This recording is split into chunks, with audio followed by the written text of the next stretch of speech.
ও দুনিয়ার মানুষেরা, আমার মা বোনেরা, বুঝে শুনে সুদ খাবেন, ঘুষ খাবেন, বুঝে শুনে অন্যায় করবেন, মানুষের মাল আত্মসাৎ করবেন, ধোঁকাবাজি আর 2 নম্বরে টাউট বাটপারি কমায়া করবেন, ব্যবসা বাণিজ্যের মধ্যে 2 নম্বরে ভেজাল দিবেন না, মানুষকে ঠগাবেন না।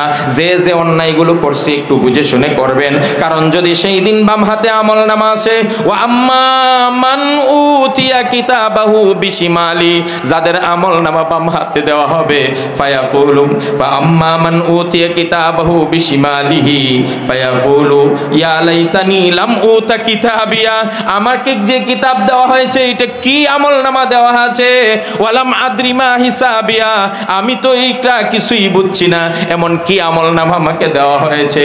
আল্লাহ রাব্বুল আলামিনের কাছে সেই দিন বলবে, মা আগনা আন্নি মালিয়া, আমার মাল, আমার সম্পদ, আমার টাকা পয়সা আজকে আযাব থেকে আমাকে বাঁচাইতে পারে নাই। আলাকা আন্নি সুলতানিয়া, আমার রাজত্ব শেষ হয়ে গেল, আমার ক্ষমতা কোথায় গেল? দুনিয়াতে আমি হুঙ্কার ছাড়ার সাথে সাথে, অঙ্গুলি হেলানো দেওয়ার সাথে সাথে 50টা মোটর সাইকেল আর 50টাই পিস্তল নিয়ে রাস্তায় নেমে যেত। আজকে হালাকা আন্নি সুলতানিয়া, আজকে আমার রাজত্ব নাই, আজকে আমার ক্ষমতা নাই, আজকে আমার ঘর থেকে বাইরে এলেই গণপিটুনি দেয়, আজকে আমাকে ঘর থেকে বের হইলেই জামা কাপড় ছিঁড়ে ফেলে, জনতায় চরম অপমান করে। একদিন আমি ছিলাম রাস্তার সেরা, অঙ্গুলি হেলানি দিলে মার্কেট ধ্বংস, মা জুড়ে চিৎকার দিয়ে আওয়াজ করলে মানুষের বাড়িঘর সব তছনছ করে ফেলতাম, ব্যবসা বাণিজ্যের থেকে সমানে চাঁদা তুলতাম, গুন্ডামি মস্তানি সব জায়গায় দেখাইতাম। হালাকা আন্নি সুলতানিয়া, আজকে আমার সব রাজত্ব শেষ হয়ে যাচ্ছে, সব শেষ হয়ে গেল। ওই সময় আল্লাহ বলবেন, খুজু, ধর, ধরো, ফাগুল্লু, বেরি পড়াও, সুম্মাল জাহিমা সাল্লু, জাহান্নামের দিকে টেনে নিয়ে যাও, সুম্মা ফি সিলসিলাতিন যারউহা 70 যিরাআন ফাসলুকু, 70 গজ আগুনের জিঞ্জির দিয়ে হাত পা বাঁধো। কথা বলেন ঠিক কিনা? যেদিন রাজত্ব শেষ হয়ে যায় সেদিন আর মুস্তাও চলে না, পেরানো গাড়ি চলে না, সেদিন আর কেউ থাকে না, সেদিন হাত পাও পিছনে বেঁধে তারপরে সব জায়গায় ঘোরানো হয়। আল্লাহ বলছেন এটা, হুজু, ধরো, সুম্মাল জাহিমা সাল্লু, জাহান্নামে নিক্ষেপ করো, সুম্মা ফি সিলসিলাতিন যারউহা 70 যিরা, 70 গজ জিঞ্জির দিয়ে পেছাও। আব্দুল্লাহ ইবনে আব্বাস বলেন, 70 গজ জিঞ্জির জাহান্নামীদের কেমনে পেছাবে? কয় মুখ দিয়ে আগুনের জিঞ্জির ঢুকাবে আর পায়খানার রাস্তা দিয়ে আরেক মাথা বের করবে। এরপরে মুরগিকে যেমন শিক পোড়া দেওয়া হয় 2 দিক দিয়ে শিক ঢুকাইয়া, ওইভাবে মানুষের পায়খানার রাস্তা দিয়ে ঢুকাবে, মুখ দিয়ে বাইর করবে, জিঞ্জিরগুলা পেঁচিয়ে পেঁচিয়ে তারপরে শিক পোড়া দেওয়া হবে। ওই দিনকে ভয় করেন, জুলুমকে বাদ দেন, ওয়াত্তাকু দাওয়াতাল মাজলুম, মাজলুমের বদদুয়া থেকে নিজেকে সেভ করো। যারা উহ শব্দ করেছে, এই উহ শব্দ থেকে তোমরা বাঁচো, জুলুম করবা না। রিকশাওয়ালার উপর, ঠেলাওয়ালার উপর, নামাজির উপর, নিরীহ মানুষের উপর, ভিন্ন মতের উপর, বিরোধী দলের উপর, আলেমদের উপর, মুসল্লিদের উপর যারা নির্যাতন করে, এদের পায়ে হাত দিয়া বলি, আর কোনোদিন নির্যাতন করবেন না, জুলুম করবে না। আল জুলমু জুলুমাতুন ইয়াউমাল কিয়ামা, কিয়ামতের দিন জুলুম বিশাল অন্ধকার হয়ে আসবে, চোখে মুখে পথ দেখবেন না, জালিমকে আল্লাহ বরদাস্ত করতে পারেন না। এই জন্য রাসূল সাল্লাল্লাহু আলাইহি ওয়াসাল্লাম বলতেন, মাজলুমের বদদুয়া থেকে নিজেকে বাঁচাও, ফাইন্নাহু লাইসা বাইনাহা ওয়া বাইনাল্লাহি হিজাব, মাজলুমের বদদুয়া আর আল্লাহর আরশের মাঝখানে কোনো পর্দা থাকে না, ডাইরেক্ট আল্লাহ পর্যন্ত পৌঁছে যায়। বদদুয়া জমতে জমতে বাস্ট হয়ে গেছে। الناس من الظلمات إلى النور صلاة وسلاما دائمين إلى يوم البعث والنشور وعلى آله الطيبين الأطهار وأصحابه الهادين الأبرار ومن تبعهم بإحسان إلى يوم الدين أما بعد فأعوذ بالله من الشيطان الرجيم بسم الله الرحمن الرحيم فبما رحمة من الله لنت لهم ولو كنت فظا غليظ القلب لانفضوا من حولك فاعف عنهم واستغفر لهم وشاورهم في الأمر فإذا عزمت فتوكل على الله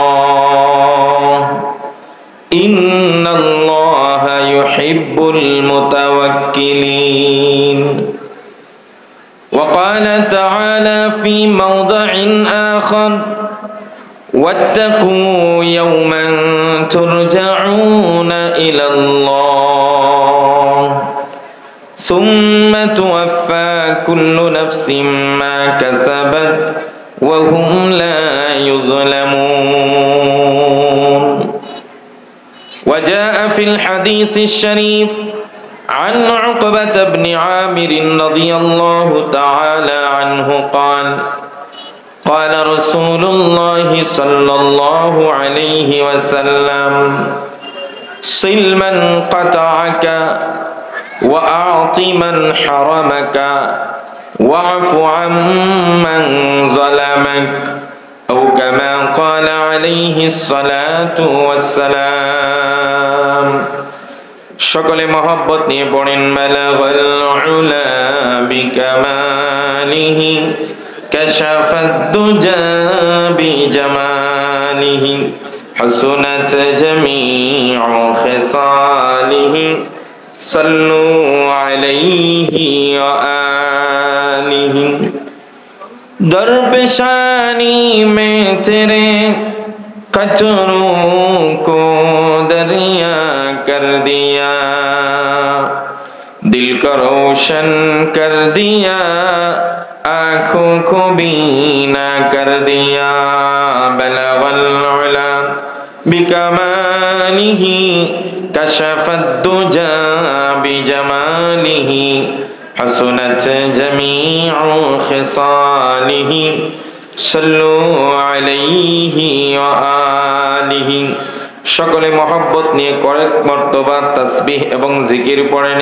সুবহানাল্লাহ আলহামদুলিল্লাহ লা ইলাহা ইল্লাল্লাহ সুবহানাল্লাহ আলহামদুলিল্লাহ লা ইলাহা ইল্লাল্লাহ লা ইলাহা ইল্লাল্লাহ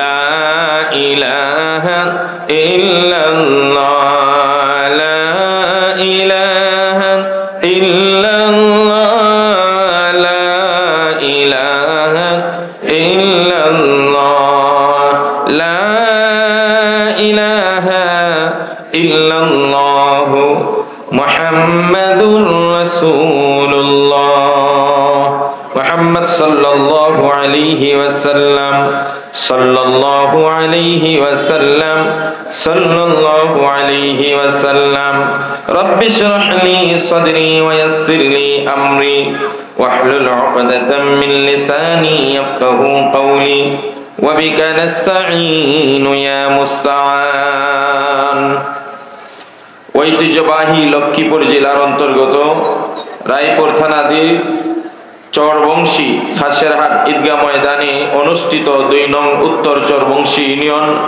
ইত্তেফাকুল উলামা পরিষদের মহৎ উদ্যোগে আয়োজিত তৃতীয় বার্ষিক তাফসীরুল কোরআন মাহফিলের নিহায়াত কাবিলুল ইহতিরাম ওয়া ওয়াজিবুল ইহতিরাম হযরত মাওলানা গাজী মোহাম্মদ আমজাদ হুসাইন সাহেব আজকের মাহফিলে প্রধান মেহমান লক্ষ্মীপুর 2 আসনের সাবেক এমপি জনাব মোহাম্মদ আবুল খায়ের ভুইয়া এবং আমার আগে অত্যন্ত গুরুত্বপূর্ণ আলোচনা পেশ করেছেন এই এলাকার অন্যতম মুরব্বী আলেমে দ্বীন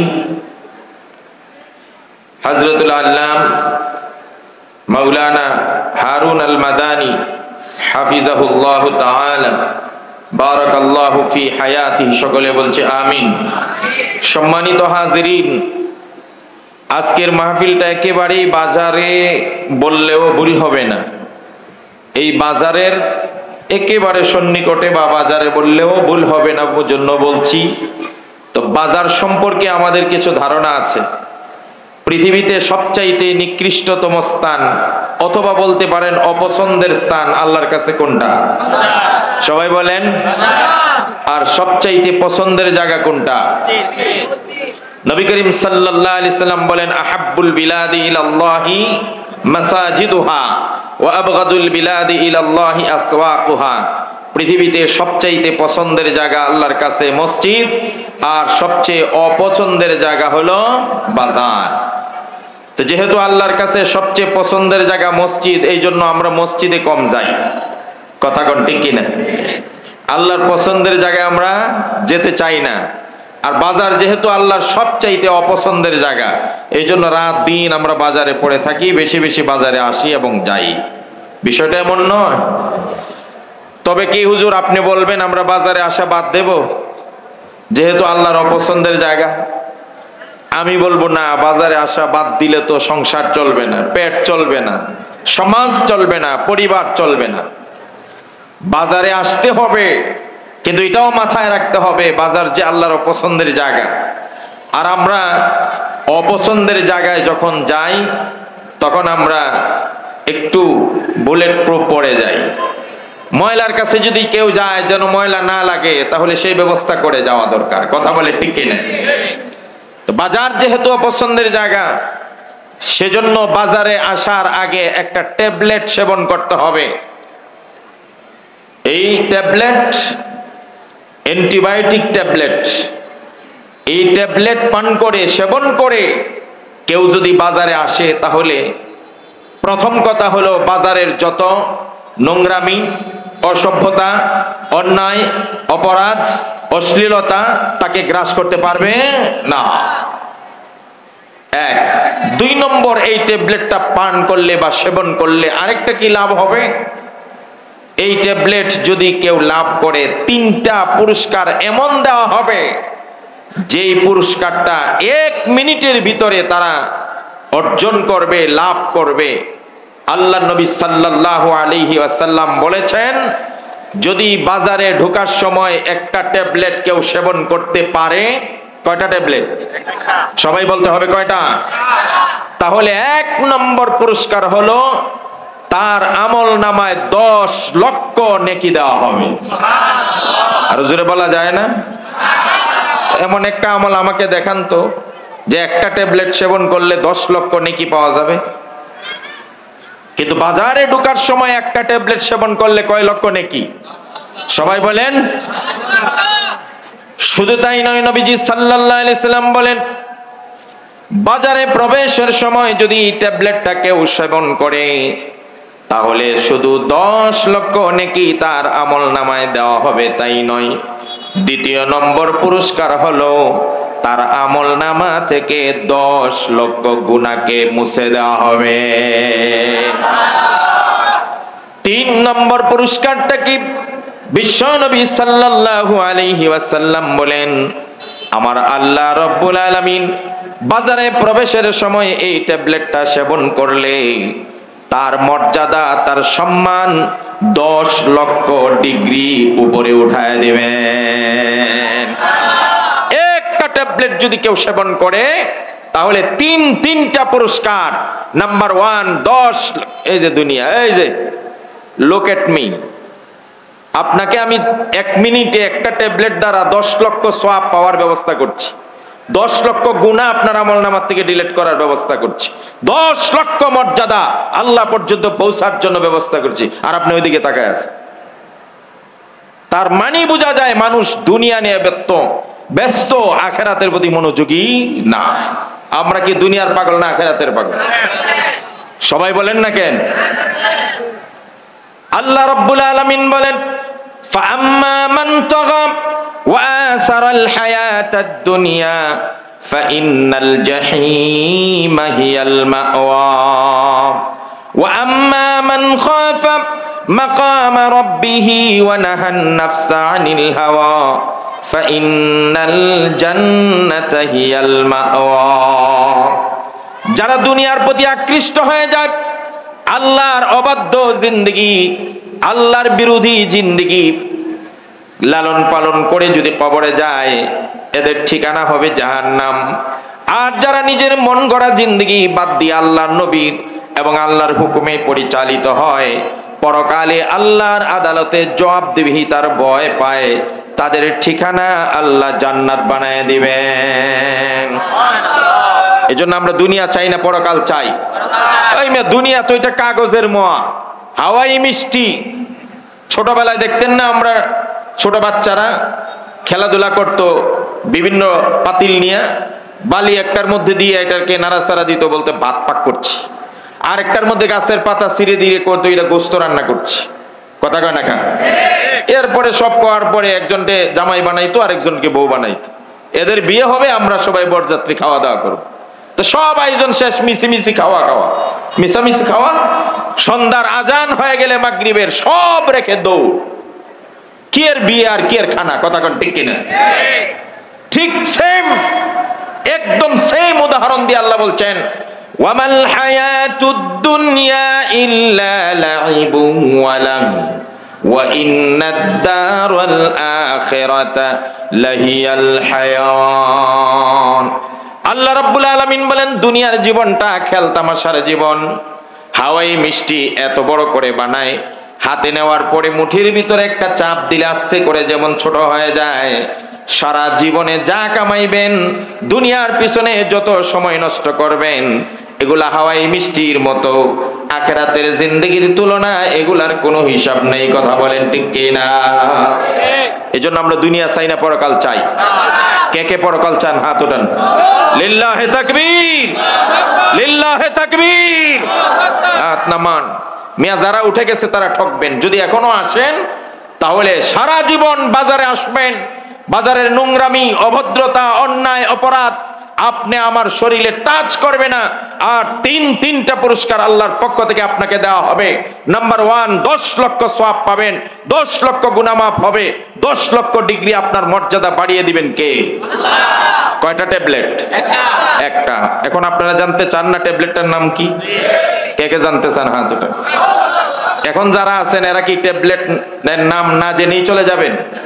যদি যাইতে হয় তাহলে যান, আর যদি না যান তাহলে ট্যাবলেটের নাম বলবো। আর বাহিরে যারা আছেন এরারও যদি প্রয়োজন হয় যে এক ট্যাবলেট খাইলে যদি 10 লক্ষ নেকি পাওয়া যায়, এক ট্যাবলেটের মাধ্যমে যদি 10 লক্ষ গুনাহ মাফ হওয়া যায়, আর আপনার মর্যাদা যদি আল্লাহ পর্যন্ত 10 লক্ষ গুণ উপরে উঠে যায়, তাহলে এমন ট্যাবলেট কে না খাইতে চায়? কথা বলেন ঠিক কিনা?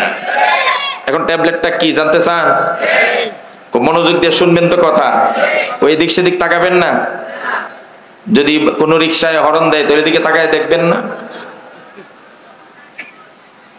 সব পচা গান্দা, সব পচা গান্দা। দুনিয়া, ওয়ামাল হায়াতুদ দুনিয়া ইল্লা মাতাউল গুরুর। দুনিয়ার ব্যাপারে যত ধরনের কথা আল্লাহ বলেছেন, সব বলেছেন ওকে যুগ অহেতুক। দুনিয়া কিছুই না। মুমিনের আসল পরিচয় কোনটা? জান্নাত, আখিরাত। ওয়ালাল আখিরাতু খায়রুল লাকা মিনাল উলা। ইয়া রাসূলুল্লাহ, দুনিয়া কিছুই না, পরকালে আপনার জন্য অপরিসীম কল্যাণ আমি রেখে দিয়েছি। সুবহানাল্লাহ।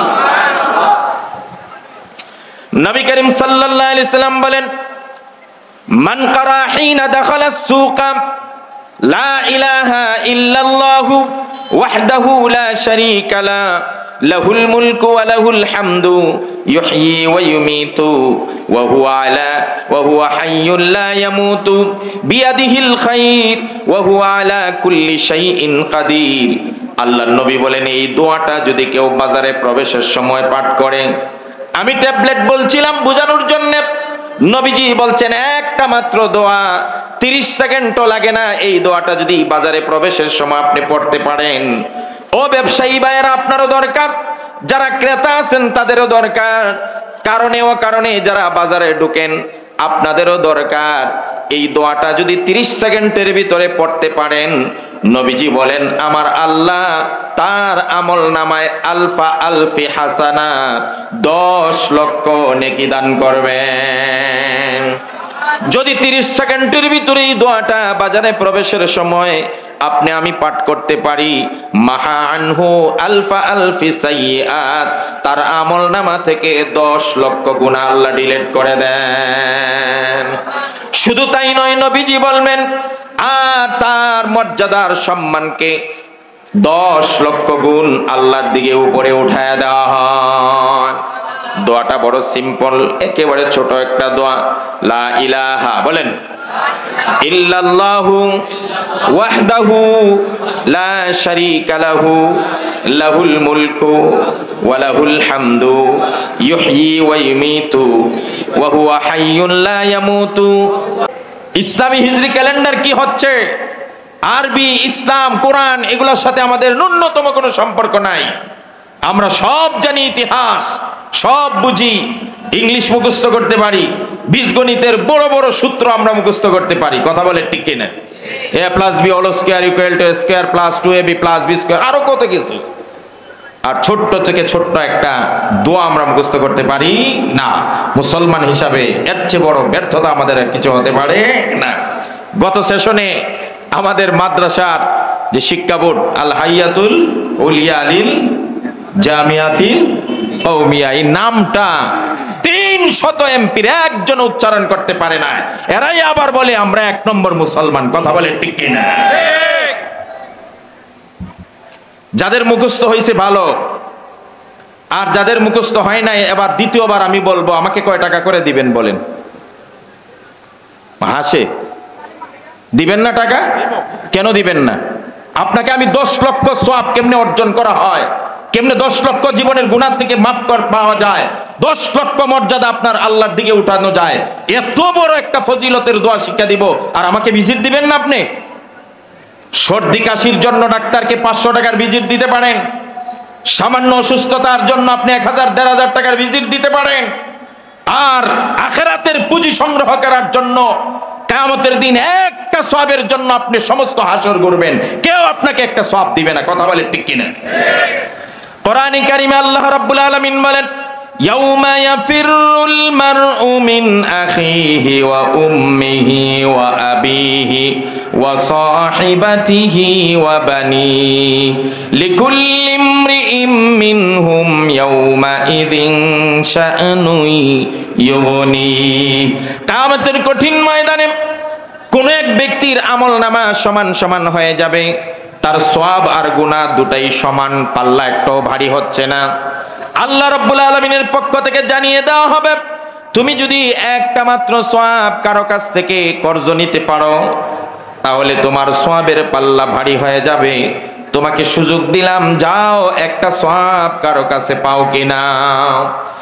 সেদিন ওই বান্দা একটা সওয়াব পাওয়ার জন্য সবার আগে যাদের সাথে চলতো বন্ধুদের কাছে যাবে।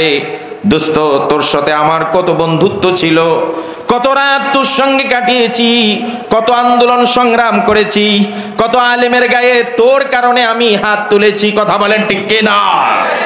তোর কারণে আমি কত ইসলাম আর কোরআনের বিরুদ্ধে স্লোগান তুলেছি, উলামায়ে কেরামের পিঠের উপর আঘাত করেছি, রিমান্ডে নিয়ে মেরেছি শুধুমাত্র তোকে খুশি করার জন্যে। তোকে খুশি করার জন্যে উলামায়ে কেরামের বিরুদ্ধে কত রিপোর্ট করেছি। সাংবাদিক, পুলিশ, সব শ্রেণীর মানুষেরা উলামায়ে কেরামের পিঠের উপর হাত তুলেছে শুধুমাত্র নিজেদের বন্ধুদের খুশি করার জন্যে। কিয়ামতের কঠিন ময়দানে ওই বন্ধুর কাছে গিয়ে বলবে, একটা সওয়াব দাও, আমি আল্লাহর কাছে একটা সওয়াবের জন্য আটকে গেছি। বন্ধু তাকে পরিচয় দিয়ে বলবে, আমার জীবনে এমন কোনো বন্ধুই ছিল না, তুমি আমার কিসের বন্ধু? না, যাও যাও, সওয়াব তো দূরের কথা, তোমাকে আমি চিনি না। কিয়ামতের দিন কেউ কারো দুস্থ থাকবে না, সব বন্ধু একটা আরেকটার দুশমনে পরিণত হবে। আজকে একজন আরেকজনের জন্য জীবন দেয়া দেয়, আজকে অমুকের জন্য তমুক জীবন দেয়া দেয়। আল আখিল্লাউ ইয়াউমা ইদিন বাদুহুম লিবাদিন আদু। মনে থাকবেন, কিয়ামতের দিন সব একটা আরেকটার দুশমন হয়ে যাবে। শুধুমাত্র মুত্তাকি আর পরহেজগার, নামাজি, আল্লাহওয়ালা, মুসল্লি আর আলেম উলামারা একজনকে আরেকজন ছেড়ে যাবে না। বন্ধুত্ব কার সঙ্গে করবেন বুঝে শুনে করবেন। বন্ধুত্ব কার সঙ্গে করবেন? নবী করিম সাল্লাল্লাহু আলাইহি ওয়াসাল্লাম বলছেন, লা তুসাহিব ইল্লা মুমিনান ওয়ালা ইয়াকুল তুআমাকা ইল্লা তাকিয়ুন। মুমিন ছাড়া তোমরা কাউকে বন্ধু বানায়ো না, মুসল্লি ছাড়া কাউকে বন্ধু বানায়ো না, আলেমদের ছাড়া কাউকে বন্ধু বানায়ো না, কারণ এরা সব কিয়ামতের দিন একজন আরেকজনের দুশমন হয়ে যাবে। কথা বলেন ঠিক কিনা? ওয়ালা ইয়াকুল তুআমাকা ইল্লা তাকিয়ুন, মুত্তাকি আল্লাহওয়ালা পরহেজগার মানুষ ছাড়া তোমার খাবার যেন অন্যরা না খায়। আর আজ আমার সম্পদের খাবার আলেমরা খাইতে পারে না, মুসল্লিরা খাইতে পারে না, আল্লাহওয়ালারা খাইতে পারে না। যত সান্ডা পান্ডা গুন্ডা মদখোর জিনাখোর এরা সব আমার সম্পদ দখল করে আর ভোগ করে। কথা বলেন ঠিক কিনা? তো রাসূলুল্লাহ বলছেন ওয়ালা ইয়াকুল তুআমাকা ইল্লা তাকিয়ুন। বন্ধু কারকে বানাবেন? আল মারউ আলা দীন খালিলি। নবীজি বলছেন বন্ধু বন্ধুর ধর্ম গ্রহণ করে। বন্ধু যদি মদখোর হয় তোমাকে মদখোর বানায় ছাড়বে। কথা বলেন ঠিক কিনা? বন্ধু যদি জিনাখোর হয় তোমাকে জিনাখোর বানাবে। বন্ধু যদি নামাজি হয়ে যায় ধীরে ধীরে তোমাকে নামাজি বানাবে। তোমরা বন্ধু বানাও ভালো মানুষ দেখে। ইনশাআল্লাহ এই পর্যন্ত কোনো মানুষ কোনো আলেমকে বন্ধু বানায়া ঠকে নাই, কিয়ামতের দিনও ঠকবে না। কথা বলেন ঠিক কিনা? এই জন্য বাবাজিরা বায়ারা, বন্ধু যাকে বানাবেন বুঝে শুনে বানাবেন, যার দ্বারা আপনার দুনিয়াও ঠিক থাকবে পরকালও ঠিক থাকবে, একে আপনি বন্ধু বানাবেন। আর যে আপনার দুনিয়াও নস্যাৎ করলো আর পরকালকেও নস্যাৎ করে দিবে এমন মানুষকে বন্ধু যদি বানান, তাহলে উকবা ইবনে আবি মুআইতের মতো কিয়ামতের দিন শুধু হাত কামড়াবেন আর আফসোস করবেন আর বলতে থাকবেন ওয়া ইয়াউমা ইয়াহাদ্দুজ জালিমু আলা ইয়াদাইহি ইয়াকুলু ইয়া লাইতানি ইত্তাখাযতু মা'আর রাসূলি সাবিলা ইয়া ওয়াইলাতা লাইতানি লাম আত্তাখিয ফুলানান খালিলা। আফসোস করে আর হাত কামড়াবে, বলবে আল্লাহ ওই দিন যদি কোনো আলেমকে বন্ধু বানাইতাম, নবীদের সাথে প্রেম করতাম, সাহাবীদের সাথে প্রেম রাখতাম, আল্লাহওয়ালাদেরকে বন্ধু বানাইতাম, নামাজের সাথে উঠা বসা করতাম, আজকে আমার জাহান্নামে যাওয়া লাগতো না। কারণ প্রত্যেককে কিয়ামতের দিন তার তার নেতার সঙ্গে উঠানো হবে। ইয়াউমা নাদউ কুল্লু উনাসিম বিইমামিহিম। আপনার নেতাকে আপনি ঠিক করে নিয়েন।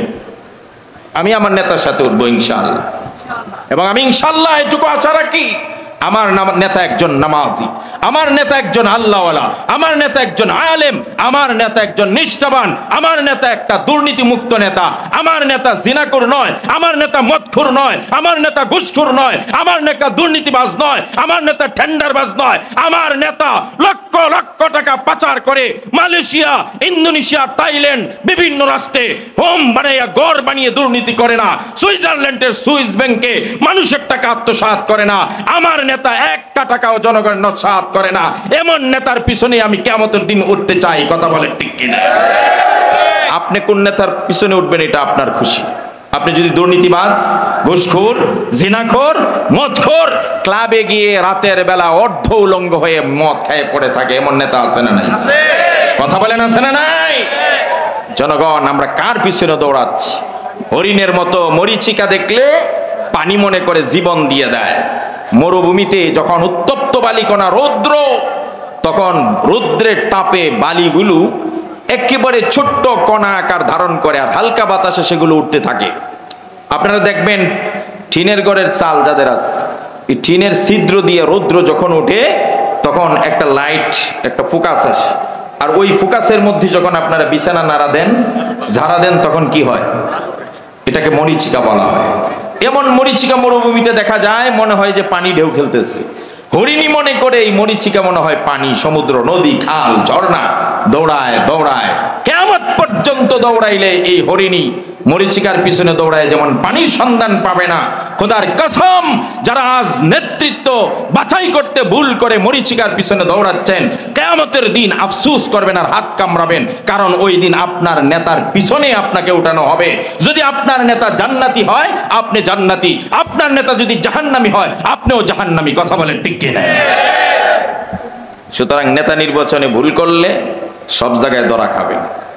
বন্ধু বানাবেন আলেমকে। বলেন ইনশাআল্লাহ, জোরে বলেন ইনশাআল্লাহ। আল মারউ মা মান আহাব্বা। আমি তো চাই আমি আমার বন্ধুর আলেম হোক, নামাজি হোক, মুত্তাকি হোক, তারে ভালোবেসে যেন কিয়ামতের দিন বলতে পারে আল্লাহ আমার আমল নাই কিন্তু এই আল্লাহওয়ালা মানুষটাকে ভালোবাসতাম, তার খাতিরে মাফ করে দেন। ইনশাআল্লাহ সুম্মা ইনশাআল্লাহ এতটুকু আশা রাখি আল্লাহ ওনার উসিলা আমাদেরকে মাফ করবেন, বলেন ইনশাআল্লাহ। এই জন্য বন্ধু বানাইতে ভুল করবেন, ভুল করাবেন। তো আমরা সামান্য প্রেসক্রিপশন ডাক্তার দেয় 500-1000 টাকা নিয়ে যায় দুনিয়া। একজন ইঞ্জিনিয়ার ঘরের একটা ম্যাপ এঁকে দেয় 10 মিনিটের ভিতরে 5000-10,000 টাকা নিয়ে যায়। আর আখেরাতে আপনার পুঁজি সংগ্রহের জন্য ওই যে বন্ধুর পিছনে দৌড়াচ্ছে, একটা সওয়াব দে, বন্ধু স্বীকার করবে। বাবার পিছনে দৌড়াইয়া বলবে, বাবা আমি আপনার একমাত্র সন্তান, আমার জন্য মাথার গাম পায়ে ফেলছেন, জমিন বিক্রি করে আমাকে বিদেশে লেখাপড়া করাছেন, আর আজকে একটা সওয়াবের জন্য আটকে গেছি, বাবা একটা সওয়াব দেয়া দেন। বাবা বলবে আমি দুনিয়াতে বিয়েই করি নাই, কিসের ছেলে? শেষ ঠিকানা হলো মায়ের কাছে যাবেন। মা দুঃখিনী, 10 মাস 10 দিন পেটে ধারণ করেছেন, প্রতিটা মুহূর্ত আপনাকে কষ্ট দিয়েছি, এক একটা ব্যথা আপনার উপর পাহাড়ের মতো চেপে বসেছিল, প্রসব বেদনা করে কষ্ট সহ্য করেছেন, দুইটা বছর আপনি আমাকে দুগ্ধ পান করিয়েছেন। ও মা, আজকে আপনি একটা নেকের জন্য আটকে গেছি, দয়া করে আমাকে একটা সওয়াব দেন। কিয়ামতের দিন মা সন্তানের পরিচয় না দিয়ে উল্টা পথে হাঁটা শুরু করবে। সেই দিন মানুষ বুঝবে একটা সওয়াবের কি দাম। আর আজকে আমি এই মুহূর্তে আপনাকে 10 লক্ষ সওয়াবের ব্যবস্থা করছি, তাও একবার নয়, যতবার পড়বেন ততবার 10 লক্ষ। যদি আপনি দৈনিক 5 বার পড়েন তাহলে 5×10 50 লক্ষ। সুবহানাল্লাহ। আমরা কি দৈনিক 5 বার আসি না কোনো সময় বাজারে? মাঝে মাঝে 5 বারও তো আসা হয়। তাহলে 5 বার যদি পড়েন তাহলে কয় লক্ষ? 50 লক্ষ নেক। যদি 5 বার পড়েন তো কয় লক্ষ গুনাহ মাফ হবে? 50 লক্ষ। তো এর জন্য কি আমি 2 টাকার বাজেট পাই না, ভিজিট পাই না? আমি নেব না আজকে টাকা, ভয় করেন না। কিন্তু আমি বলবো, আমি আপনাদেরকে একটু বলে যাব, আমার মতো উলামায়ে কেরাম যারা আছেন ইনাদের কাছ থেকে দোয়াটা লিখে হোক যেভাবেই হোক মুখস্থ করবেন। কে কে হাত উঠান? লিল্লাহি তাকবীর। এই দোয়াটা যে যে হুজুরের কাছ থেকে শিখবেন তাকে ন্যূনতম হাদিয়া 500 টাকা দিবেন। রাজি নাই? হুজুর থাক, দরকার নাই। দেখেন এতক্ষণ কি বুঝাইছে আর এখন কি কয়। এর নাম হলো আমরা খুব চালু। হ্যাঁ, হুজুর টাকা ছাড়া হইলে প্র্যাকটিস করে না, এটা তো নগদ না, আমরা নগদ চাই। নগদ চান না। তবে উলামায়ে কেরামের দিল দরাজ, বুক ভরা ভালোবাসা আছে নবীদের মতো উম্মতের জন্য। আম্মা জান আয়েশা রাদিয়াল্লাহু তাআলা আনহা বলেন, একদা বিশ্বনবী সাল্লাল্লাহু আলাইহি সাল্লাম আমার ঘরে আসলেন, আমি দেখলাম নবীজির চেহারাটা প্রফুল্ল, আমার নবীজি হাসি আনন্দের মধ্যে আছেন, মনটা বড় খুশি, ফুরফুরে মেজাজ।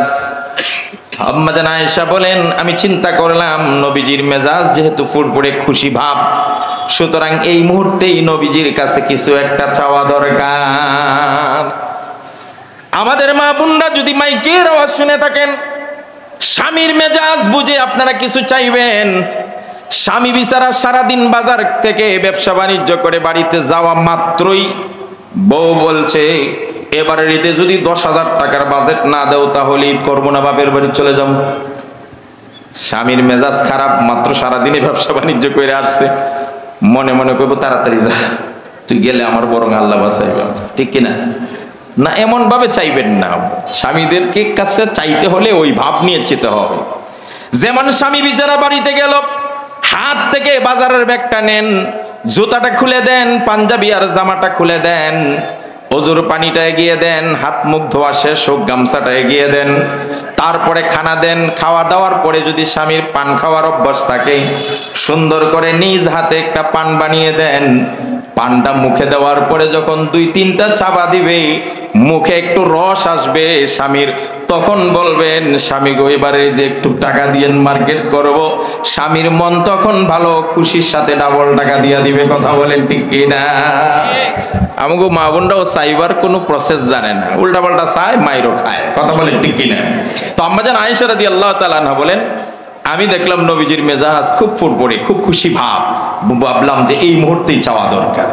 কিন্তু আমাদের মা বোনদের মতোই সাবান, কসমেটিক আর ঈদের মার্কেট চাইবেন আয়েশা রাদিয়াল্লাহু তাআলা না, এটা কল্পনাও করা যায় না। কারণ তাদের কাছে দুনিয়া কিছুই না, নাথিং। আর ইন্তেকালের সময়, বিশ্বনবী সাল্লাল্লাহু আলাইহি ওয়াসাল্লাম ইন্তেকালের সময় হযরত আয়েশাকে বললেন, ও আয়েশা, নবীরা যখন দুনিয়া থেকে বিদায় হয়ে যায় একটা কানা করিও রেখে যায় না, এটাই নবীদের উসুল। ওয়া ইন্নামা ওয়ার রাসূল ইলমা ইন্নামাল উলামা ওয়ারাসাতুল আম্বিয়া ওয়া ইন্নাল আম্বিয়া লাম ইউআররিসু দিনারা ওয়ালা দিরহামা। নবীদের ইন্তেকালের সময় একটা কানা করিও দুনিয়াতে রেখে যান না। সুতরাং আয়েশা রে, আমি জানতে চাই তোমার ঘরে কি কিছু আছে? আম্মা জান আয়েশা রাদিয়াল্লাহু তাআলা আনহা বলেন, ইয়া রাসূলুল্লাহ, ইয়া হাবিবাল্লাহ, যা ছিল সব দান করে দিয়েছি, শুধুমাত্র ছোট্ট একটা নাকফুলের মতো করে একটা কিছু আছে। আল্লাহর নবী গো, আপনি যেহেতু বলছেন, এই মুহূর্তে আমি আমার এই ছোট্ট অলংকারটাও আল্লাহর রাস্তায় দিয়ে দিলাম। আখিরাতের পাগল, দুনিয়ার পাগল নয় তো কি চাইবেন অনুমান করেন ফুরফুরে মেজাজে রাসূলুল্লাহ। হযরত আয়েশা বলেন, ইয়া রাসূলুল্লাহ, আপনি দয়া করে আমার জন্য আল্লাহর কাছে একটু দোয়া করেন। সুবহানাল্লাহ বলেন। কেউ কি চাইছে দেখছেন? এতক্ষণ ভাবছিলাম যে ফুরফুরে মেজাজে অপেক্ষা করতেছে, মনে হয় 10 লক্ষ টাকা চাইবে, কিন্তু চাইলেন কি? ইয়া রাসূলুল্লাহ, উদউল্লাহ লি, আমার জন্য একটু দোয়া করেন। নবী করিম সাল্লাল্লাহু আলাইহি সাল্লাম খুশি হয়ে কি দোয়া করেন? আহারে, আমাদের জন্য যদি আল্লাহর নবী দোয়াটুকু করতেন। আল্লাহর নবী বলেন, রব্বুল আলামিন আমার স্ত্রী আয়েশা আগে যত গুনাহ করেছে সব গুনাহ আপনি মাফ করে দেন, সামনে যত গুনাহ করবে সেগুলো মাফ করে দেন। রব্বুল আলামিন আমার স্ত্রী আয়েশা প্রকাশ্যে যত গুনাহ করেছে সেগুলো মাফ করে দেন, আবার গোপনে যেগুলো করেছে সেগুলো আপনি মাফ করে দেন। রব্বুল আলামিন আমার স্ত্রী আয়েশা জেনে বুঝে যেই গুনাহগুলো করেছে সেগুলোও মাফ করে দেন, না জেনে না বুঝে যেগুলো করেছে সেই গুনাহগুলোও মাফ করে দেন।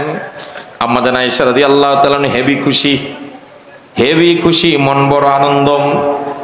এবার আল্লাহ রাসূল সাল্লাল্লাহু আলাইহি সাল্লাম বলেন, আয়েশা রে, তুমি খুব খুশি হয়েছো?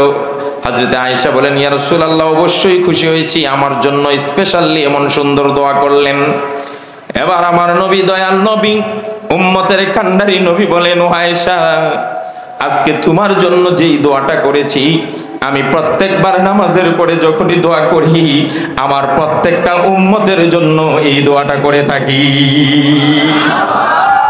নবী যেমন উম্মতের কান্ডারি ছিলেন, আমাদের উলামায়ে কেরাম, ইমাম সাহেবরা, যেই ব্যক্তি ইমাম সাহেবকে দেখতে পায় না তার বাবার জন্য বেশি দোয়া করে। কথা বলে ঠিক কিনা? যেই ব্যক্তি ইমাম সাহেবকে দুশমন মনে করে তার জন্য ইমাম সাহেব দোয়া করে, তার বাবার জন্য, মায়ের জন্য, গোটা উম্মতের জন্য। আলেম উলামারা দারাজ দিল নিয়ে, বড় বুক নিয়ে, প্রশস্ত বুক নিয়ে উম্মতদের জন্য নিবেদিত প্রাণ হিসাবে কাজ করে একমাত্র উলামায়ে কেরাম। এজন্য ভয় পায়েন না যে টাকা টোকা দিলেই লেখা দিবে, বিষয়টা এমন নয়। এটা তো আমি বলছি, কিন্তু ইনশাআল্লাহ প্রত্যেকজন আলেমের কাছে যাবেন, বিনা টাকায় আপনাদেরকে 10 লক্ষ সওয়াব কেমনে কামাই করতে হয়, 10 লক্ষ গুনাহ কেমনে মাফ করাইতে হয়, এই দোয়াটা ইনশাআল্লাহ লিখে দিবে। আপনারা যাবেন তো? কে কে যাবেন ইনশাআল্লাহ? হাত উঠান দিন। অন্তত আজকের মাহফিলে এইটুকু সার্থকতা, আগামী বছর যদি আমার রিজিক থাকে আর আসি, তাহলে আলেমদেরকে জিজ্ঞেস করবো কয়জনে দোয়া লিখে নিস। বলেন ইনশাআল্লাহ। পরকালের কথা যখন আসছে, আমি প্রথমে অন্য আলোচনা করতে চাইছিলাম, কিন্তু 2টা আয়াতে 2টা আলোচ্য বিষয়। ভাবছি যে আলোচনা যেদিকে যায় ওই আয়াতটাকে কি টার্গেট করব, আলোচনা করব। একটা আয়াত হলো ওয়াত্তাকু ইয়াওমান তুরজাউনা ফীহি ইলাল্লাহ।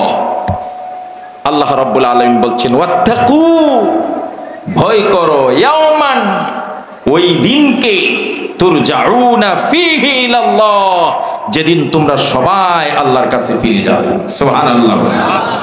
আমাদের সবাইকে কার কাছে ফিরে যেতে হবে? কেউ থাকবেন? কেউ থাকতে পেরেছেন? অনেকের ভাবসাব এমন যে আমরা 2050 সাল পর্যন্ত আছি, আর ছাড়তেছি না। আছে না নাই? কথা বলেন না। সব কথা কি খুলে বলতে হবে? ইশারা দিলে বুঝবেন না? কথা কোন ইশারা দিলে বোঝা যায় না? ভাবসাবটা এমন, তাদের মরণও নাই, তাদের পতনও নাই। আরে বেটা, তুমি কি জানো নক্ষত্রেরও পতন আছে? আছে না নাই? কথা বুঝেন না। নক্ষত্রের পতন নাই? নক্ষত্রের পতন আছে। এই পৃথিবীর আকাশ বাতাস সব সাক্ষী। উলামায়ে কেরাম এতদিন ওয়াজ করছে, ওয়াজ কানে নেয় নাই, কেউ নেয় নাই। ইতিহাস থেকে তুলে তুলে ধরে বলেছে ফেরাউনের ইতিহাস, দৃষ্টান্ত পৃথিবীতে থাকতে পারে নাই। অবাধ্যতা আর সীমা লঙ্ঘনের যখন সর্বোচ্চ সীমা ক্রস করেছে তখনই পতন এসেছে। কথা বলে ঠিক কিনা? আল্লাহ পাক সুযোগ দেন, ফামাহিলিল কাফিরিনা আমহিলহুম রুয়াইদা, এদেরকে আল্লাহ সুযোগ দেন। ঘুড়ি যেমন আকাশে উঠতে থাকে, নাটাই থাকে মালিকের হাতে, তো মালিক ইচ্ছা করে সুতা ছাড়তেছে আর ও তো খালি নাচতেছে আর উঠতেছে। ও মনে মনে ভাবতেছে আমারে আর পায় কোথায় মালিকে, আমি তো এখন আসমান ছুঁয়ে ফেলবো।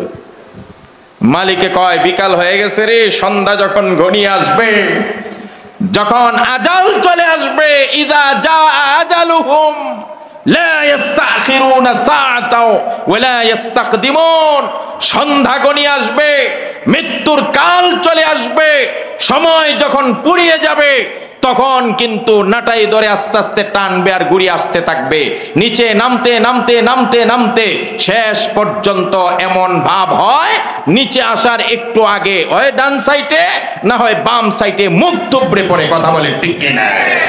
কি গুড়ি এতক্ষণ যে খুব ভাব দেখাইছিলি, এখন মুখ থুবড়ে পড়লি কেন? তাহলে কি বোঝা যায়?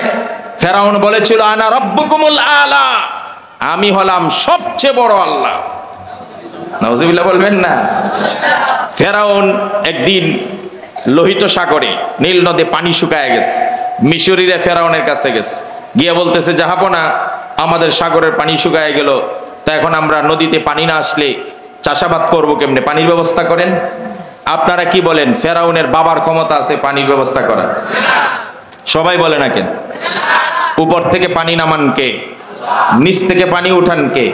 সবাই বলেন না? আল্লাহ রাব্বুল আলামিন বলেন আফারাআইতুমুল মাআল্লাযী তাশরাবুনা আনতুম আনজালতুমুহু মিনাল মুজনি আম নাহনুল মুনজিলুন, যে পানিটা আকাশ থেকে নামে এটা কি তোমরা নামাও নাকি কে নামায়? আবার যেই পানিটা নিচ থেকে উঠে আল্লাহ বলেন কুল আরাআইতুম ইন আসবাহা মাউকুম গাওরান ফামান ইয়াতিকুম বিমাইন মাঈন, যেই পানিটা নিচ থেকে উঠে আল্লাহ বলেন এর লেয়ারটাকে যদি আমি অনেক নিচে নামিয়ে দিতাম সমস্ত দুনিয়ার বিজ্ঞানীরা মিলে পানির লেয়ার খুঁজে পেত না। সুতরাং পানির ব্যবস্থা কে করেন? কারণ ফেরাউনের কাছে পানি চাইছে, এর বাবারও ক্ষমতা নাই পানি দেওয়ার। সে চিন্তা করলো আমি তো ডুপ্লিকেট খোদা, আমি কি 1 নম্বর খোদা? এই ফেরাউন কি 1 নম্বর খোদা? নিয়মতান্ত্রিক ভাবে সে নির্বাচিত হয়ে খোদা হইছে না 2 নম্বর? ভোট সহ না ভোট ছাড়া? সামনের দরজা দিয়া খোদা হইছে না পিছনের দরজা দিয়া? কথা বলেন না কেন? জাতির সঙ্গে ধোঁকাবাজি কাকে বলে? ওই ধোঁকাবাজি ফেরাউন করে।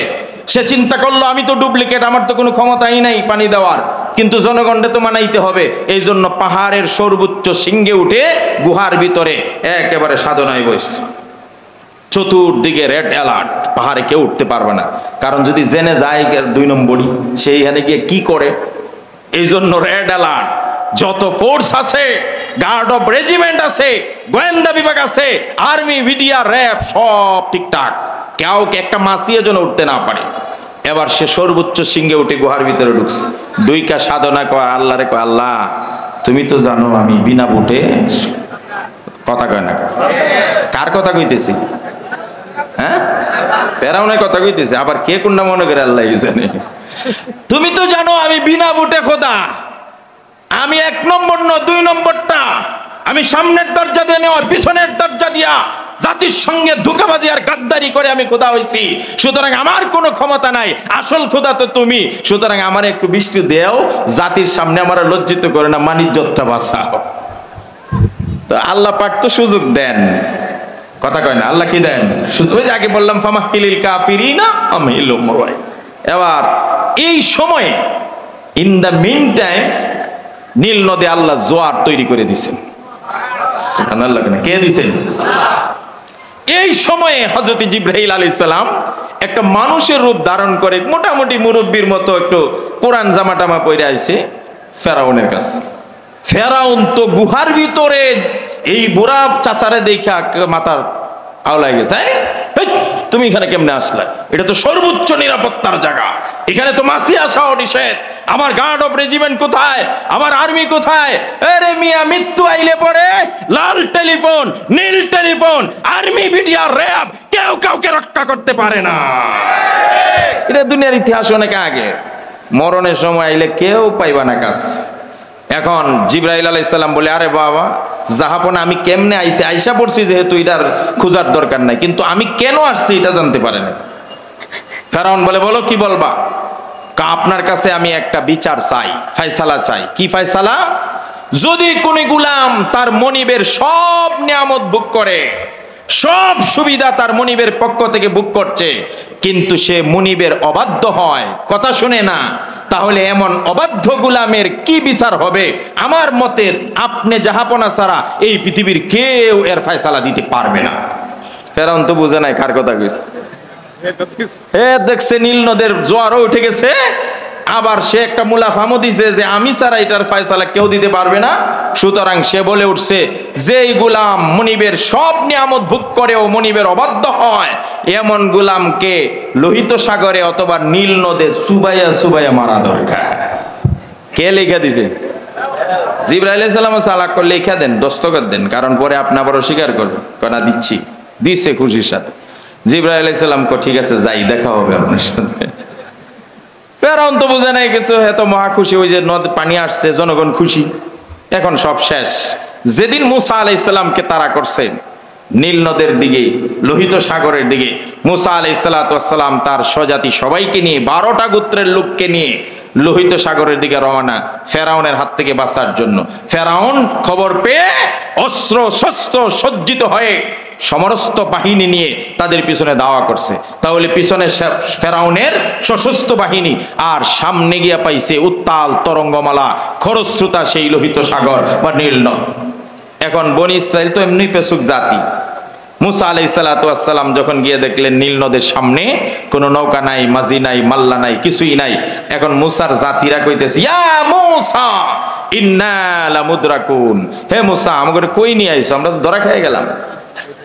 পিছনে ফেরাউন আর সামনে উত্তাল তরঙ্গমালা খরস্রোতা নদী, যেদিকে যাই এদিকেই মরণ। সামনে পড়লে ডুইবা পড়বো, আর পিছনে দৌড়লে কচু কাটা পড়বো। কোন দিকে যাবো? আমরা তো ধরা খেয়ে গেছি। মুসা আলাইহিস সালাম বললেন, কাল্লা কাল্লা। এই মেয়ে, উম্মতের ঈমান আর নবীর ঈমান কি সমান? সবাই বলেন না। উম্মতের ঈমান আর নবীর ঈমান সমান? উম্মত ঈমান বিক্রি করতে পারে, উম্মত স্বার্থ উদ্ধারের জন্য সত্যকে মিথ্যা বলতে পারে, উম্মত স্বার্থ সিদ্ধির জন্য হালালকে হারাম বলতে পারে, উম্মত স্বার্থ সিদ্ধির জন্য শিরককে সাপোর্ট করতে পারে, কিন্তু নবীদের ঈমান যেমন পাক্কা। মুসা আলাইহিস সালাম বলছিলেন, কাল্লা, ইম্পসিবল, আমরা ধরা খাইতে পারি না। ইন্না মাইয়া রাব্বি সায়াহদিন, অবশ্যই আমার আল্লাহ আমার সাথে আছে, এক্ষুনি আমাকে ব্যবস্থা করবেন, রাস্তা দেখাবেন। ঠিক আমাদের সকলের সেরে তাজ, আমার বুখারী শরীফের উস্তাদ, তিনাকেও যখন রিমান্ডের পর রিমান্ডে নিয়েছিল, সেই দিনও আল্লামা মামুনুল হক মস্তক অবনত করে শিরককে সাপোর্ট করে নাই, ভাস্কর্যকে সাপোর্ট করে নাই। প্রয়োজনে মৃত্যুর মুখোমুখি হবে, ফাঁসিতে ঝুলবে, তারপরও শিরককে শিরকি বলবে। কথা বলেন ঠিক কিনা?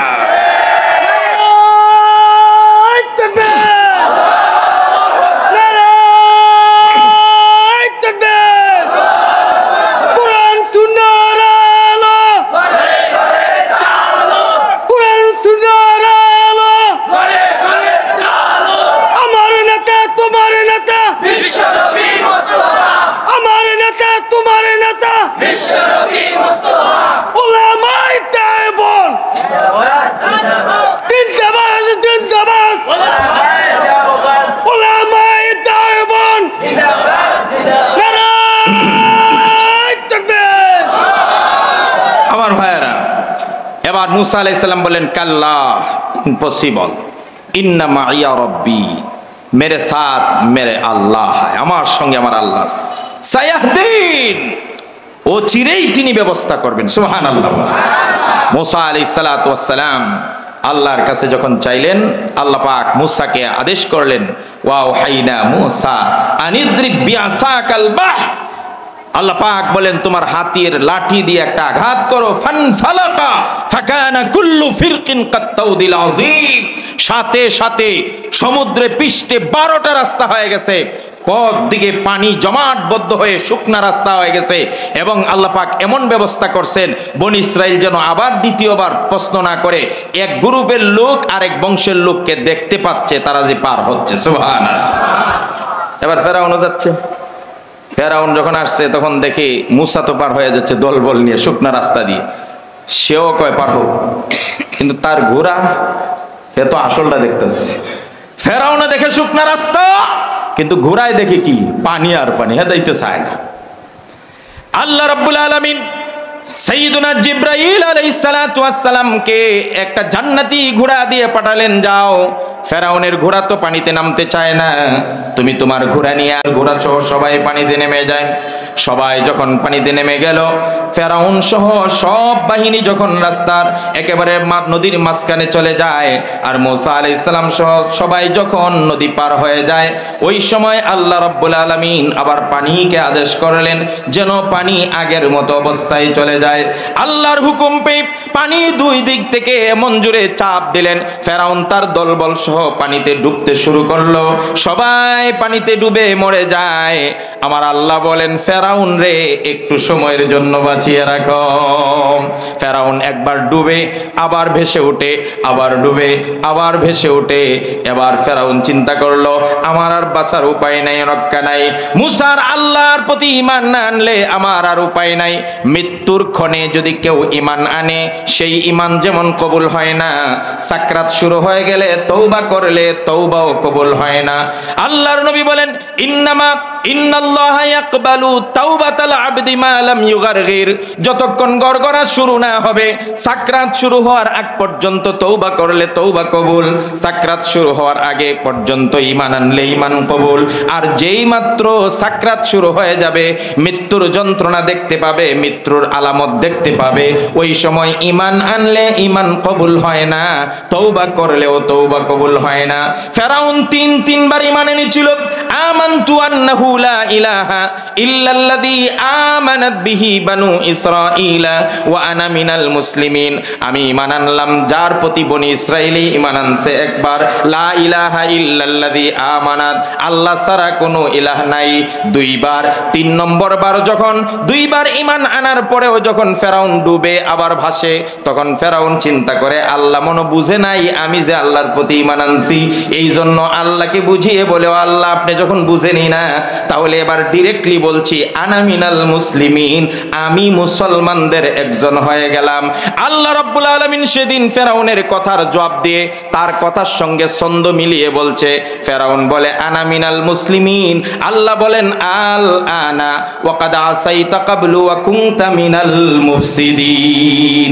ফেরাউন এতক্ষণে তোমার ঈমান আমান সময় হয়েছে, ওয়া কুনতা মিনাল মুফসিদিন, সারা জীবন ফাসাদ সৃষ্টি করেছো, দেশটাকে তছনছ করে ছেড়েছো, সারা জীবন আলেমদেরকে কষ্ট দিয়েছো, সারা জীবন বিনা দোষে মানুষকে হত্যা করেছো, আইনাগর সৃষ্টি করেছো, খুন খারাপির রাজত্ব করেছো। এখন বলছো মাফ চাই, এখন মাফ কেন? আরো কিছু করলেও তোমাদেরকে ছাড় দেওয়া হবে না। বুঝেননি ওয়াজ আপনারা? কে কে বুঝে না? হাত টানতো। আন্তাজি না বুঝতেই কইতেছেন না বুঝতেই কইছেন? আচ্ছা আপনারা বুঝলে আমার ঠিক আছে, আমি যাদেরকে বোঝানোর জন্য বলছি তারা বুঝলেই সই। ওয়া কুনতা মিনাল মুফসিদিন, সারা জীবন তুমি ফাসাদকারী ছিলে, ফিতনাকারী, বিপর্যয় সৃষ্টিকারী, তছনছ করেছো। বনি ইসরাইলের এক একটা মুসলিমদেরকে মেরেছো, মেয়েদের সঙ্গে তুমি খারাপই করেছো। আর আজকে এখন বলো আনা মিনাল মুসলিমিন, আমি একজন মুসলমান। আল্লাহ কয় ওয়া কুনতা মিনাল মুফসিদিন। তোর যেমন ভাষা আমার ভাষা। ওই সময় জিবরাইল আলাইহিস সালাতু ওয়াস সালাম তীরে খাড়া। জিবরাইল আলাইহিস সালাম দেখলেন ফেরাউন যেভাবে বারবার ঈমান আনতেছে, আবার নিয়ে আল্লাহর দয়া হয়ে যায়। কথা কয় না কা? বেশি ভুল মাফ চাইতে চাইতে কেউ আবার মাফ করে দিতে পারে না। এই জন্য কিছু বাহিনী তো খাড়া রাখা দরকার আছে না? কথা কয়। আরে মাঝে মাঝে হুমকি কিছু দেওয়া দরকার, আর না হইলে আবার মাফ চাইতে চাইতে যদি আবার সব ঠিক হয়ে যায়। হ্যাঁ, এই জন্য জিবরাইল আলাইহিস সালাম মাটি নিয়ে নীল নদের নিচ থেকে মাটি উঠাইয়া দিছে ফিকা, একেবারে ফেরাউনের মুখ ভর্তি হইয়া মাটি, এখন আর কথাই কইতে পারে না। কয় শেষ তোর কাজ। তখন আফসোস করে ফেরাউন একটা কথা বলছিল, ওইটাই আমার টার্নিং পয়েন্ট। ফেরাউন বলছিল আমি সারা জীবন আল্লাহর অবাধ্য করছি, ঠিক আছে, খুন খারাপি করছি তাও ঠিক আছে, ইউযাববিহুনা আবনাহুম ওয়া ইস্তাহয়ুনা নিসাহুম, ছেলেদেরকে দেখে দেখে খালি মারছি, বনি ইসরাইলের সবগুলো সন্তানকে টুকরা টুকরা করছি, হত্যার রাজত্ব কায়েম করেছি, খুনের রাজত্ব কায়েম করছি, অন্যায় অপরাধ করছি, সব ঠিক আছে, কিন্তু আমাকে শাস্তি তো পরকালে দিবে, কিন্তু দুনিয়াতে আমাকে এমন বেইজ্জতের মৃত্যু কেন দিল, এটা তো আমার বুঝে আসে না। কথা কয় না কার যে এখন কেন, পরে যেটা পাবার পাবো, কিন্তু নগদে এই বেইজ্জতি কেন? অনেকের প্রশ্ন আছে না? কথা কয় না কেন এত বেইজ্জতি, কেন ডিম ছুঁড়ে মারা হয়? কথা কয় না কার? আদালতে রায়ের পরে এনে বিচার হইব। কথা আপনাদেরকে আমি বুঝাইতেই পারতেছি, বুঝেননি আপনারা? এখন কেন ডিম ছুঁড়ে মারা হয়, কিলঘুষি দেওয়া হয়, একেবারে টার্গেট দি করছে রে বাবা রে বাবা, একেবারে দরবেশ সই করে মারছে। দরবেশগিরি এখন ছুটানো হবে।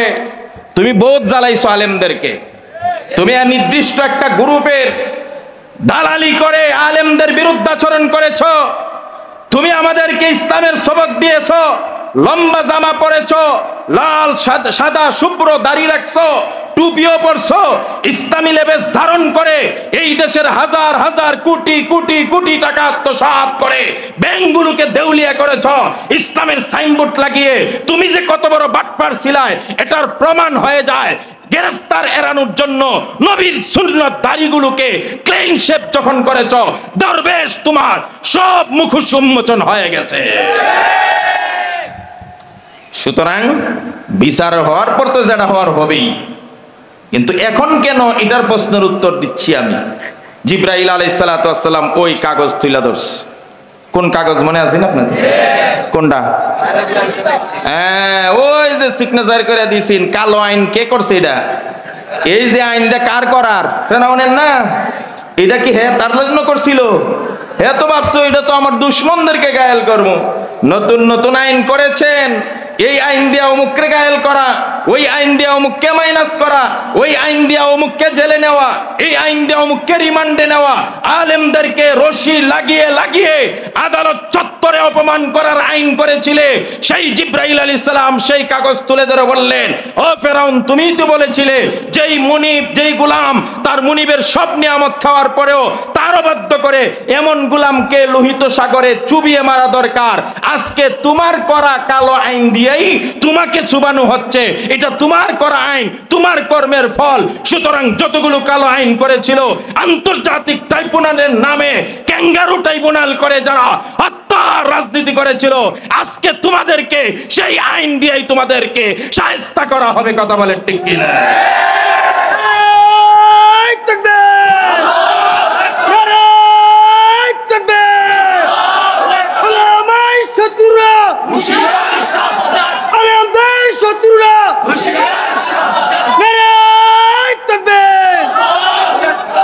বুঝছেন নি ওয়াজ? তাহলে মরণ আইলে কেউ কাউরে বাঁচাইতে পারবো? ওয়াত্তাকু ইয়াউমান, ওই দিনকে ভয় করো, তুরজাউনা ফিহি ইলাল্লাহ, সবাই ফিরে যেতে হবে কার কাছে? এই পৃথিবীতে সবাই সবকিছু অস্বীকার করে, কিন্তু মৃত্যুকে কেউ অস্বীকার? কোরআনের অস্বীকার করে এমন মানুষ আছে না নেই? হাদিস অস্বীকার করে আছে না নেই? এই যে আমাকে হুজুরে বলে গেলেন একটু আগে, হারুন আল মাদানী হাফিজাহুল্লাহ, যা আহলে কোরআন হয়ে গেছে, এরা কয় আমরা কোরআন মানি, হাদিস মানি না। ওই দরবেশও ওই কথা বলছিল যে হাদিসের মধ্যে গন্ডগোল আছে, এই জন্য আমি হাদিস মানি না। নাউজুবিল্লাহ বলেন না কেন? কয় শুধু এইটুকু না, বলছে কোরআনটা মানি, কারণ কোরআনটার মধ্যে খুব বেশি সমস্যা নাই, দুই এক জায়গাতে আছে। কত বড় দরবেশ বাটপার! একই দরবেশ না ধরছে বেশ? আমার আশ্চর্য হয় ওই জায়গায় আলেমরা কি না কি কইলো, ধর্মীয় অনুভূতিতে আঘাত দিয়ে মামলা করে জেলখানায়। একটু এদিক সেদিক কথা বললে এদের বিরুদ্ধে মামলা হয়ে যায়। আর 92% মুসলমানের দেশে, 360 আউলিয়ার দেশে, যেই দেশের সূর্য ওঠে আল্লাহু আকবারের ধ্বনি দিয়ে, সেই দেশের সূর্য অস্তমিত হয় আল্লাহু আকবারের ধ্বনি দিয়ে, যেই দেশের জায়নামাজগুলো চোখের পানিতে শেষ রাতে ভিজিয়ে ফেলে মুসল্লিরা, যেই দেশের সন্তানেরা সকালবেলা কোরআন বুকে নিয়ে বক্তব্যে যায়, ওই দেশে একজন উপদেষ্টা সরকারের সর্বোচ্চ মহলে বাস করে, আর ওইখানে দাঁড়িয়ে বলে কোরআনের মধ্যে ভুল আছে। এই কথা বলার মাধ্যমে 92% মুসলমানের কলিজায় আঘাত দেয়। যেই কোরআনে আল্লাহ বলেছেন লা রাইবা ফি, এই কোরআনে কোনো সন্দেহ নাই। আর মুসলমানের দেশে বাস করে, মুসলিম নাম ধারণ করে দরবেশ যখন বলে কোরআনে ভুল আছে, তার বিরুদ্ধে একটা মামলা হয় না। এতেই প্রমাণিত হয় এরা কোরআনের প্রেমিক না, আল্লাহর প্রেমিক না, নবীর প্রেমিক না, এরা দুনিয়াদার, এরা দুশ্মন ইসলাম। কথা বলেন ঠিক কিনা? আর নাহলে তার বিরুদ্ধে একটা মামলা করলেন না কেন? এই যে কইছে কোরআনে ভুল আছে, কত বড় দুঃসাহস! মুসলমানের কলিজা কোরআনের মধ্যে ভুল আছে এই কথা বলে। এই জন্য কোরআনকে অস্বীকারী মানুষ আছে, নবীকে মানে না এমন মানুষ আছে, আল্লাহকে মানে না এমন মানুষ অভাব নাই। কিন্তু মৃত্যু মানে না, মৃত্যু অস্বীকার করে এমন মানুষ আসেনি? কথা কয় না? মৃত্যু অস্বীকার করার কেউ জো আছে? আল্লাহ রাব্বুল আলামিন বলেন কুল্লু নাফসিন যায়িকাতুল মাউত সুম্মা ইলাইনা তুরজাউন। আল্লাহ রাব্বুল আলামিন বলেন প্রতিটা প্রাণীকে মৃত্যুর স্বাদ গ্রহণ করতে হবে। এই জন্য কবি বলেছেন মাউতু কাসিন কুল্লু নাফসিন শারিবু কবরু বাইতিন কুল্লু নাসিন দাখিলু। ভুল করবেন না, মাউতু কাসিন কুল্লু নাফসিন শারিবু, প্রত্যেকটা আত্মা, প্রত্যেকটা প্রাণীকে মৃত্যুর স্বাদ গ্রহণ করতে হবে, কিন্তু প্রত্যেকটা প্রাণীকে কবরে যাইতে হবে না। এই জন্য পরেরটা নাফসিন না, পরেরটা নাসিন। কবরু বাইতিন কুল্লু নাসিন হবে। তাহলে মওতের স্বাদ সবাইকে গ্রহণ করতে হবে। মুসা আলাইহিস সালামের একটা মজার ঘটনা কই শুনেন। সাইয়্যিদুনা মুসা আলাইহিস সালাম তো রাগী নবী ছিলেন। তো সাইয়্যিদুনা মুসা আলাইহিস সালামের কাছে আল্লাহ আজরাইলকে পাঠাইছে জান কবজের জন্য। এই ছেলে, এই বসো, ডিস্টার্ব করবা না, কথা যতক্ষণ শুনবেন আমি এতক্ষণ বলবো। যদি বলেন 2টা পর্যন্ত শুনবেন, 2টা পর্যন্ত বলবো। আর যদি দেখি উল্টা পাল্টা শেষ, গোটো ঢাকা 2টার সময় রওনা দিয়া কয়টার সময় 9টার সময় সে বুঝছি, অনেক কষ্ট করে আসছে। এই জন্য কথা মন থেকে বলতেছি, যদি দেখি উল্টা পাল্টা উঠে যাবো। এত কথা শোনানোর দরকার, আমি প্রফেশনাল বক্তা না যে 10 মিনিট কথা কই আরেকটা টিপ ধরবো, এরপরে আরেকটা ধরবো, এরপরে আরেকটা ধরবো, খালি হাজিরা দেয়, এই ধরনের বক্তা না। একটাই প্রোগ্রাম, 2 ঘন্টা কথা বলবো, বলেন ইনশাআল্লাহ। আর যদি দেখি বিরক্ত হন তাহলে আমিও শেষ, কারণ আমি টাকার জন্য নয়, আমি কথা শোনানোর জন্যই আসছি। কথা শুনতে হবে, কারণ মন খুলে কথা, আগে বলছি আমি কোনো সময় মিস করি নাই, কারণ আমি মামুনুল হকের ছাত্র। তো আর ছাত্র উস্তাদের বেশি না পাইলে অল্প তো কিছু পাবে নাকি? কথা কবে না, বাপ কা বেটা কসনা সিপাহী কা ঘোড়া কুছ না হো তো থোড়া থোড়া। আমি শাইখুল হাদিসের ছাত্র, আমি মাহফুজুল হকের ছাত্র, আমি মামুনুল হকের ছাত্র। শায়েখ পরিবারের 5 জনের আমার উস্তাদ আছে ইনশাআল্লাহ। এই জন্য কথা সবসময় বলছি, এভাবেই বলবো। উলামায়ে কেরামের দায়িত্বই কথা বলা। রাসূল করিম সাল্লাল্লাহু আলাইহি ওয়াসাল্লাম তাইয়িদ আহলে সুন্নাত নামে একটা কিতাব আছে, মুজাদ্দিদ আল ফিসানি লেখা। সেখানে একটা হাদিস এসেছে, ইজা জহারাল ফিতানু। যেদিন আমি হাদিস পড়েছি এটা, সেদিন থেকে আর কথা বন্ধ করি নাই। যেভাবেই হোক, কৌশলে হোক, আস্তে হোক, জোরে হোক, বলেছি হকের কথা বলতে হবে। ইজা জহারাল ফিতানু, জমিনে যখন বিপর্যয় সৃষ্টি হয়, ফিতনা দেখা দেয়, আও ওয়াসুব্বা আসহাবি, আর আমার নবীর সাহাবীদেরকে যদি কেউ গালি দেয়, 2টা কথা বলছি। ইজা জহারাল ফিতানু ওয়াসুব্বা আসহাবি, আর নবীর সাহাবীদেরকে গালি দেওয়া হয়, ফালইউযহিরিল আলিমু ইলমা, আলেমের উচিত হলো তার জ্ঞান গরিমা দিয়ে, তার জানা ইলম দিয়ে জাতিকে সতর্ক করা। ফাইল্লাম ইয়াফআল, যদি আলেমরা চুপ থাকে, মুখ বন্ধ রাখে, হক কথা থেকে বিরত রাখে, ফালাইহি লানাতুল্লাহ ওয়াল মালাইকা ওয়ান নাসি আজমাইন, তাহলে ওই আলেমের উপর আল্লাহ লানত, ফেরেশতার লানত, গোটা মানব জাতির লানত। বুঝা গেল হক কথা না বইলা তসবিহ জফা, এটা আল্লাহর হুকুম নয়, নবীর তরিকা নয়। আস-সাকিতু আনিল হাক্কি শাইতানুন আখরাস। আমরা মনে করি যে সুদের বিরুদ্ধে কথা বলে না, ঘুষের বিরুদ্ধে কথা বলে না, মদ জুয়ার বিরুদ্ধে কথা বলে না, টেন্ডারবাজি আর দুর্নীতির বিরুদ্ধে কথা বলে না, এই হুজুর সারাদিন খালি রুমাল একটা ঘুমটা দিয়া আর তসবিহ জপে, মানুষের কাঁচা লাইলেও পা দেয় না। এই হুজুর ডানেও তাকায় না, বামেও তাকায় না, খালি দাওয়াত খায় আর মসজিদে নামাজ পড়ে আর তসবিহ জপে, উনি খুব ভালো। আর ওই যে উবাইদুল্লাহ বিন সাইদ বা যারা যারা জোরে কথা কয়, যারা যারা হকের কথা কয়, এরা ভালো না। না, আপনি উল্টা বুঝছেন। রাসূল বলছেন আস-সাকিতু আনিল হাক্কি শাইতানুন আখরাস, সত্য কথা যে বলে না, হকের আওয়াজ যে তুলে না, যে মদ জুয়ার বিরুদ্ধে কথা বলে না, ঘুষ সুদের বিরুদ্ধে কথা বলে না, টেন্ডারবাজি দুর্নীতির বিরুদ্ধে কথা বলে না, ভাস্কর্য আর শিরকের বিরুদ্ধে কথা বলে না, সে হলো বুবা শয়তান। আপনি কোনটা বুঝছেন আর আমি কোনটা বুঝছি? এই জন্য আলেমদের কাজই কথা বলা। আরে কয় না, ওমা আরসালনা মির রাসূলিন হ্যাঁ, আল্লাহ পাক বলেন দুনিয়াতে যত রাসূল পাঠাইছি ইল্লা মুবাশশিরা ওয়া নাযীরা, দুইটা দায়িত্ব দিয়ে পাঠাইছি। একটা হলো জাতিকে সতর্ক করবে, আরেকটা হলো সুসংবাদ দিবে। শুধু সুসংবাদ না, শুধু জান্নাতের আলোচনা কোরআনে না, জাহান্নামের আলোচনাও আছে। কথা বলেন না কেন? দুটাই করতে হবে, বলেন ইনশাআল্লাহ। তো কথা শুনতে রাজি আছি তো? মৃত্যুর হাত থেকে কেউ বাঁচতে পারবে না। সাইয়্যিদুনা মূসা আলাইহিস সালামের কাছে আল্লাহ আজরাইলকে পাঠাইলেন। বুখারীর হাদিস, ভালো করে মনে রাখবেন, খুব মজার কথা। উরসিলা মালাকুল মাউত ইলা মূসা, সাইয়্যিদুনা মূসার কাছে মালাকুল মাউতকে পাঠানো হলো। ফালাম্মা জাহু সাক্কা, হযরত আজরাইল আয়েশা বলে, ও মূসা, আল্লাহ পাঠাইছে তোমার জান কবজ করতেন। মূসা আলাইহিস সালাম কোন মেজাজে ছিলেন আল্লাহই জানে, মেজাজ মনে হয় গরম ছিল। আজরাইল যেই কইছে তোমার জান কবজ করতে আসছি, ফাসাক্কা, এমন জোরে থাপ্পড় মারছে কানপট্টি পাতারে। সুবহানাল্লাহ। মুহাদ্দিসিনে কেরাম সাক্কার অর্থ খালি থাপ্পড় দিছেন এটা করেন নাই, মুহাদ্দিসিনে কেরাম ব্যাখ্যা করছেন থাপ্পড়ের ছুটে চুকের পুতুলি আজরাইলের খুলে পড়ে গেছে হাতে। আল্লাহু আকবার বলতে রাজি না? এটা নবুয়তি শক্তি মিয়া, এটা নবীদের হাত, নবীদের হাত। নবী করিম সাল্লাল্লাহু আলাইহি সাল্লাম সম্ভবত উমাইয়া ইবনে খালফ না কাকে যেন বলেছিল যে তোর ওই উমাইয়ার মৃত্যু আমার হাতে হবে। এখন উমাইয়া আর বদরের যুদ্ধে যায় না। কাফেরের বড় লিডার আবু জাহেলকে যাও না কে কনা, মুহাম্মদে কইছে হেতি রাতে আমার মরণ হইব, সুতরাং আমি গেলেই তো মরব। কদ্দুর মিয়া তুমি ভয়ে যাইবা না, অনেক টেনে হেসরে কোন রকম নিছে। এখন খালি দূরে দূরে থাকে, মুহাম্মদ সাল্লাল্লাহু আলাইহি ওয়াসাল্লামের সামনে পড়ে না। এখন দূরে দূরে থাকতে থাকতে থাকতে হঠাৎ পেসমুস লেগে নবীজির পাশাপাশি চলে আসে। তো নবীজি একটা তীর ছাড়ছেন, এই তীরটা তার কাঁধের এদিক দিয়ে একটু হালকা লেগে একটু ছিলে গেছে। এটা এমন কিছু নাকি? কথা কয় না? এটার কারণে এমন জোরে চিৎকার, ও মা গো, ও বাবা গো, গেলাম গো, বাঁচাও গো, মরলাম গো। এখন মহিলারা পর্যন্ত বৎসনা, এই মিয়া কি হয়েছে তোমার?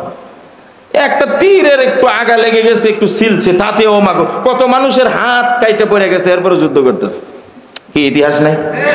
আরে মিয়া, আবু জাহেলরা যে বদর যুদ্ধে দুই সাহাবী ছোট বাচ্চা মারছিল, একজনের হাত এখানে কাইটে গেছিল, চামড়া ঝুলেছিল এইভাবে। পরে একটা পায়ের নিচে হাত রেখে টান দিয়ে হাতটা ছোটাইয়া তারপরেও যুদ্ধ করছে না? কথা কয় না কা? আর হেতির কি হয়েছে? চিল্লায়।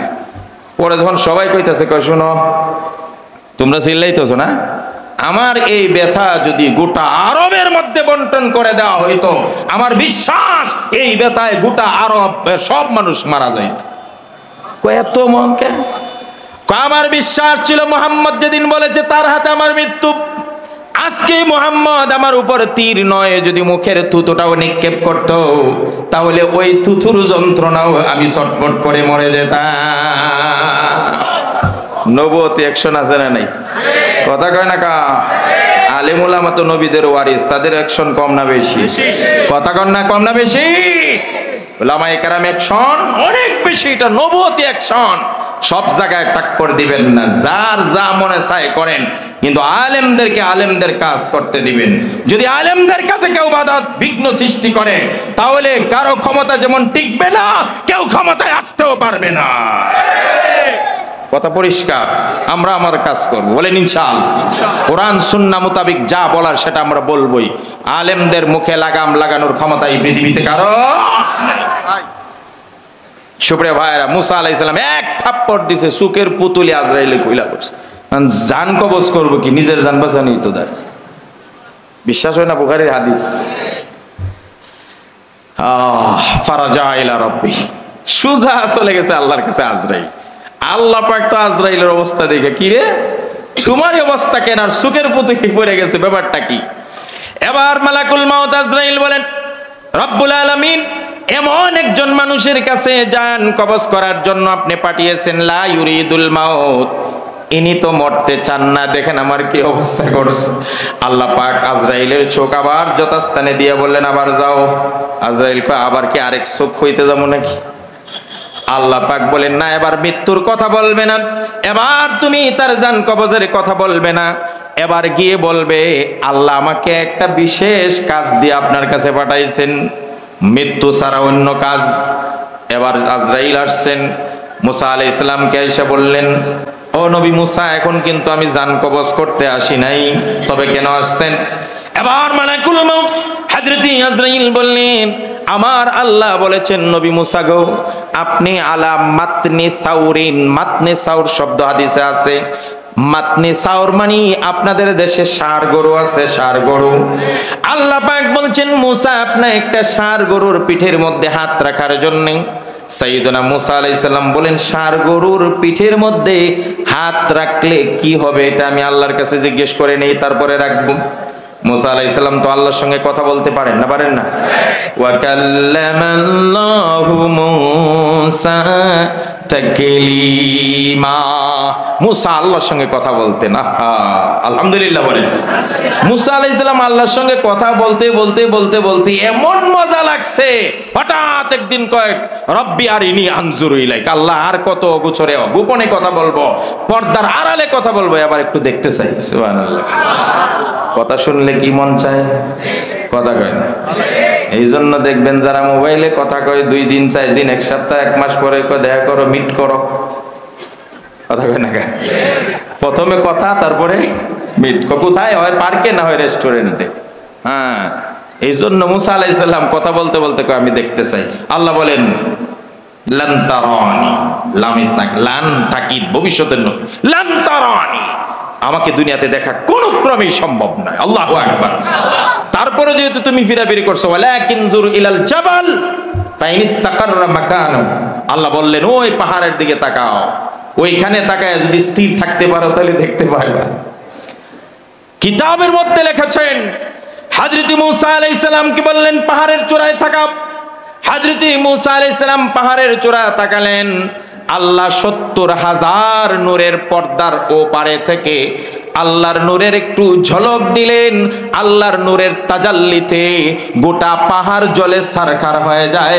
ফাখাররা মুসা সাইকা, আর মুসা বেহুশ হয়ে তোর পাহাড়ে পড়ে যায়। কিন্তু দুনিয়াতে না দেখলেও পরকালকে দেখা যাবে না, যাবে না? কথা কন না কা আপনারা? কথা যখন মনে হইছে, আমি তো মিয়া বাজারি বক্তা না, আমার যেটা মনে আছে আমি এটা বলবোই। মনে পড়তেছে হাদিসের কথা, কোরআনের কথা, আমি বলবোই। কথা কন না কা? নবী করিম সাল্লাল্লাহু আলাইহি ওয়াসাল্লাম হাদিসে বলেন, জান্নাতীরা যখন জান্নাতি সব নিয়ামত ভোগ করা শেষ হয়ে যাবে, গাছপালা, নদী, নালা, হুর, গিলমান সব দেখা শেষ, জান্নাতীরা তাদের কামরার মধ্যে বসে আছে, হঠাৎ দরজার মধ্যে টুকটুক, দরজা খুলে দেখবেন ফেরেশতা দাঁড়িয়ে আছে। জান্নাতীদেরকে বলা হবে, আমার আল্লাহ তোমাদেরকে যেতে বলেছেন। বলে কোথায় যাব? আল্লাহ কি যেন বলবেন তোমাদেরকে। জান্নাতীরা এবারে যাবে নূরের ময়দান পাড়ি দিয়ে, মণিমুক্তা খচুরিত সুন্দর মাঠ পাড়ি দিয়ে। আল্লাহ রাব্বুল আলামিন তখন বলবেন, ওয়ালাহুম মা ইয়াশাউনা ফিহা ওয়ালাদাইনা মাজিদ।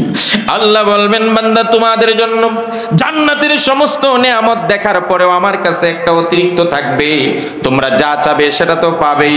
ওয়ালাকুম ফিহা মা তাশতাহি আনফুসুকুম ওয়ালাকুম ফিহা মা তাদউন। সব যখন দেখা শেষ হয়ে যাবে তখন আল্লাহ বলবেন, আমার কাছে অতিরিক্ত একটা কিছু আছে, আরো কিছু চাও। বান্দারা বলবে, আমরা কি চাইবো বুঝতেছি না, বুঝতেছি না, বুঝতেছি না। দিশেহারা উম্মত, আলেম চিনো না, আলেমদের গায়ে হাত উঠাও, আলেমদেরকে অপমান করো, আলেমদের সাথে বেটাগিরি করো, আলেমদের সাথে মস্তানি করো, আলেমদের সাথে দলীয় ক্ষমতা দেখাও, প্রশাসন লেলায় দাও, আলেমদের বিরুদ্ধে উল্টাপাল্টা করো। দুনিয়াতে যেমন আলেম ছাড়া চলতে পারবে না, কিয়ামতে জান্নাতেও আলেম ছাড়া চলতে পারবে না। সেই দিন সমস্ত উম্মতরা বলবে, আমরা কি চাইবো বুঝতেছি না, বুঝতেছি না। ঠিক আছে, দুনিয়ার আলেমের কাছে যে আমরা সব জিনিস জানতে চাইতাম, আজকে এই ঠেকার দিনেও আলেমদের কাছে জিজ্ঞেস করি, আল্লাহ যে বলছেন চাইতে আর কি চাবো, সব তো দেখা শেষ। এবার আলেমদের কাছে যাওয়ার পরে আলেমরা নবীর হাদিস শোনায় দিবি। একদিন বিশ্বনবী সাল্লাল্লাহু আলাইহি সাল্লাম সাহাবায়ে কেরামদেরকে সামনে বসাইয়া বলতেছিলেন, সাতারাউনা রাব্বাকুম কামা তারাউনা হাদাল কামারা ফি লাইলাতিল বদরি লা তুযাম্মুনা লিরুয়াতিহি। ও নবীজি বলছিলেন, ও আমার সাহাবীরা, জান্নাতি তোমরা আমার আল্লাহকে এমন ভাবে দেখতে পাবে, দেখতে পাবে, দেখতে পাবে, পূর্ণিমার চাঁদ 14 তারিখের রজনীতে যেমন স্পষ্ট দেখতে পাও, এই চাঁদ দেখার জন্য ঠেলা ধাক্কা ধাক্কি করা লাগে না, এর চাইতেও স্পষ্ট জান্নাতে আমার আল্লাহকে দেখতে পাবে। ওই দিন আলেমরা বলবে, বেটা কি চাইবে বুঝো না কেন? সব পাওয়ার পরেও আসলটা রয়ে গেছে, আল্লাহর দিদার রয়ে গেছে, আল্লাহকে দেখতে হবে, আল্লাহকে দেখার কথা বলো। এবার বান্দারা এই কথা শুনে আলেমদের পরামর্শ নিয়ে আমার আল্লাহর কাছে বলবে, আল্লাহ আপনাকে আমরা দেখতে চাই। আল্লাহ রাব্বুল আলামিন সেদিন পর্দা ছাড়া মুসা আলাইহিস সালামের সঙ্গে দেখা করার জন্য 70,000 পর্দার বাহিরে ছিলেন। আর এবার বিনা পর্দায় সরাসরি আল্লাহ বান্দাদের সামনে এসে একটা সালাম দিয়ে বলবেন, আসসালামু আলাইকুম ইয়া আহলাল জান্নাহ, ও জান্নাতীরা, আমি আল্লাহর পক্ষ থেকে তোমাদের প্রতি শান্তি আর সালাম। এই দুনিয়ার মানুষেরা যারা দুনিয়াতে সালাম দেয় না, এরা জান্নাতে আল্লাহর সালাম পাবে না। আর দুনিয়াতে যারা উঠায় বসায় চলায় পড়া অহংকার বাদ দিয়ে, অত্তগরিমা বাদ দিয়ে সবাই সবাইকে সালাম দেয়, কিয়ামতের দিন জান্নাতে গেলে আল্লাহ স্বয়ং তোমাদের সালাম দিবেন। এবার আল্লাহ রাব্বুল আলামিন সালাম দিবেন, তো সালামের জবাব কি? কথা কয় না কা? আমরা দুনিয়াতে সালাম দিলে কি কই? তো আল্লাহ কইছেন আসসালামু আলাইকুম, যে হে জান্নাতীরা তোমাদের উপর শান্তি বর্ষিত হোক। তা আমরা কি কম? আল্লাহ আপনার উপরও শান্তি বর্ষিত হোক। কথা কয় না। এখন আমাকে সে ধরা, আমাকে বলেন কি বলবেন? দেখছেন নি কি বেটাগিরি করেন? আলেম বাদ দিয়ে চলবেন? মুস্তাও দেন, মুস্তাও ছোড়া এলাম একদম মুস্তাও। এদিন আলাইকুম সালাম চলবে না, আল্লাহরে কি শান্তি দিবা তুমি? আল্লাহ তো নিজেই শান্তি, আল্লাহর পক্ষ থেকে শান্তি বিতরণ হয়, আর আল্লাহরে তুমি কইবা ওয়ালাইকুম আসসালাম, আপনার উপরে শান্তি। এটা হইল কথা? বুঝে না। আরে শান্তি কার দরকার? আল্লাহর পক্ষ থেকে সবার উপর শান্তি হয়, তো সবাই কইব আল্লাহ আপনার উপরও শান্তি। না না। এবার জান্নাতীরা বলবে, কমু কইতাম না। না কি করবেন না কইলে? হ্যাঁ কয়ে বলেন, হুজুর কইছে এই জন্য কয়েন। ওই দিন জান্নাতীরা বলবে, আল্লাহুম্মা আনতাস সালাম ওয়া মিনকাস সালাম তাবারাকতা রব্বানা ওয়া তাআলাইতা ইয়া যাল জালালি ওয়াল ইকরাম। দেখবেন নামাজের পরে হুজুররা দোয়ার মধ্যে বলে, আল্লাহুম্মা আনতাস সালাম, হে আল্লাহ আপনি নিজেই শান্তি, ওয়া মিনকাস সালাম, আপনার পক্ষ থেকেই শান্তি বিতরণ হয়, তাবারাকতা আপনি বরকতময়, ইয়া যাল জালালি ওয়াল ইকরাম, হে মহাপরাক্রমশালী, আমরা আপনাকে শান্তি দেওয়ার কেউ না, আপনি তো নিজেই সালাম, আর আপনার পক্ষ থেকে সবার প্রতি বিতরণ হয় সালাম। সাতারাউনা রাব্বাকুম কামা তারাউনা হাদাল কামার। কোন দিকে যাচ্ছে? মুসা আলাইহিস সালাতু ওয়াস সালামের কাছে আজরাইল আইসা কইছে, আলা মাতনি ফাও, আল্লাহ বললেন এখানে হাত রাখো ষাঁড় গরুর পিঠে। মুসা আলাইহিস সালাতু ওয়াস সালাম বললেন, আল্লাহ এখানে হাত রাখলে কি হবে? আল্লাহ রাব্বুল আলামিন বলেন, মুসা তুমি যদি তোমার হাতটা ষাঁড় গরুর পিঠের উপর রাখো, তোমার হাতের নিচে যতগুলো পশম পড়বে, বিকুল্লি শারাতিন সানা, প্রত্যেকটা পশমের বদলায় একটা পশমের পরিবর্তে তোমাকে 1 বছরের হায়াত বাড়ায় দেওয়া হবে। একটা পশমের বদলা কথা কয় না, কয় বছর? তাহলে হাতের নিচে যদি 500 পশম পড়ে তাহলে কয় বছর? 5000 পশম পড়লে 5 কোটি, 5 বিলিয়ন, 5 মিলিয়ন, 5 ট্রিলিয়ন, আরো যদি কিছু থাকে, যত পশম তত বছর, যত পশম তত বছর। নেও মুসা, তুমি তো বাঁচতেই চাও, মরতে যখন চাও না, দেখি কত বাঁচতে পারো। এখন আল্লাহু আকবার বলেন না। মুসা আলাইহিস সালাম চিন্তা করলো, বুঝলাম এক পশমের বদলা 1 বছর, আমি ধরেন কথার কথায় 500 বছর আরো বাঁচলাম, বা 5000 বছর বাঁচলাম, বা 5 কোটি বছর বাঁচলাম। সুম্মা মাযা, সুম্মা রব্বুল আলামিন, আমি মনে করলাম আপনি পশম অনুযায়ী আমার হায়াত বাড়ায় দিলেন, কিন্তু সুম্মা মাযা, ও আল্লাহ এরপরে আমার কি হবে? 500 শেষ হওয়ার পরে, 5000 শেষ হওয়ার পরে, 5 কোটি বছর শেষ হওয়ার পরে কি হবে? আল্লাহ বলেন মুসা রে 5 বছর আর 500 বছর আর 5000 বছর আর 5 কোটি বছর বাঁচো না কেন, ওই বয়স ওই হায়াত শেষ হওয়ার পরে সুম্মাল মাউত, আবার তোমাকে মৃত্যুবরণ করতে হবে। নেন হন আপনি আর কয় বছর বাঁচবেন? বাঁচেন, মরা লাগবে না লাগবে না? তখন মুসা আলাইহিস সালাম বলেন ফাল আন, তাইলে আমি আর বছর বাড়ায় লাভ নাই, হায়াত বাড়ানোর দরকার না, আমি এখনই মরতে চাই। সুবহানাল্লাহ। তবে আমার একটা আবদার, আল্লাহ আমাকে বাইতুল মাকদাসের এত কাছে নিয়ে দেন, আমি এখান থেকে একটা পাথর নিক্ষেপ করি, পাথরটা যত দূর যায় বাইতুল মাকদাসের এত দূর আমাকে কবর যেন দেওয়া হয়, ওইখানে যেন আমাকে মারা হয়। গ্রান্ডেড কবুল করা হলো। মুসা আলাইহিস সালামের কবর বাইতুল মাকদাসের এতটুকু দূরে একটা লাল বালির টিলার মতো করে আছে। নবীজি বলেন আমি যদি যাইতাম তাহলে ওই লাল বালির টিলাটা দেখায় দিতাম যে এটাই নবী মুসার কবর। সুবহানাল্লাহ। বুখারীর হাদিস।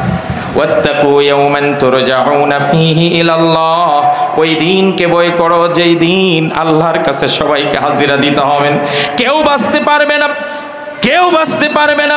আইনামা তাকুনু ইউদরিকুমুল মাউত, আল্লাহ বলেন কুল ইন্নাল মাউতাল্লাযী তাফিরুনা মিনহু ফাইন্নাহু মুলাকীকুম সুম্মা তুরাদামালুন। আল্লাহ রাব্বুল আলামিন বলেন ওই দিন কি বই কোনো যেই দিন সবাইকে আমার কাছে ফিরে যেতে হবে। শুধু ফিরে গেলেই যদি শেষ হইতো তাহলে তো ভালো ছিল, সেখানে গেলে আরো কিছু কাজ আছে না নাই? সবাই বলতে হবে আছে না নাই? আল্লাহ বলেন সুম্মা তুওয়াফা কুল্লু নাফসিম মা কাসাবাত, যে যা আমল করেছো সেই আমল অনুযায়ী প্রত্যেককে পরিপূর্ণ প্রতিদান বুঝিয়ে দেওয়া হবে। ভালো করলে তোমাকে ভালো দেওয়া হবে, খারাপ আচরণ করলে তোমাকে খারাপ দেওয়া হবে। শুধু আমল নামা দেওয়া হবে তাই নয়, সেই দিন প্রত্যেকেই যার যার আমল নামা বুঝে পাবে। ইয়াউমা তাজিদু কুল্লু নাফসিম মা আমিলাত মিন খাইরিম মুহদারা ওয়া মা আমিলাত মিন সু। আবার আল্লাহ বলেন ফামান ইয়ামাল মিসকালা যাররাতিন খাইরান ইয়ারা ওয়া মান ইয়ামাল মিসকালা যাররাতিন শাররান ইয়ারা। নিজ চোখে প্রত্যেকে যার যার আমল নামা দেখতে পাবে। সরিষার দানা পরিমাণ ভালো কাজ করলেও সেটাও দেখতে পাবে, খারাপ কাজ করলেও সেটা দেখতে পাবে। ওয়া হুম লা ইউজলামুন, কারো প্রতি জুলুম করা হবে না।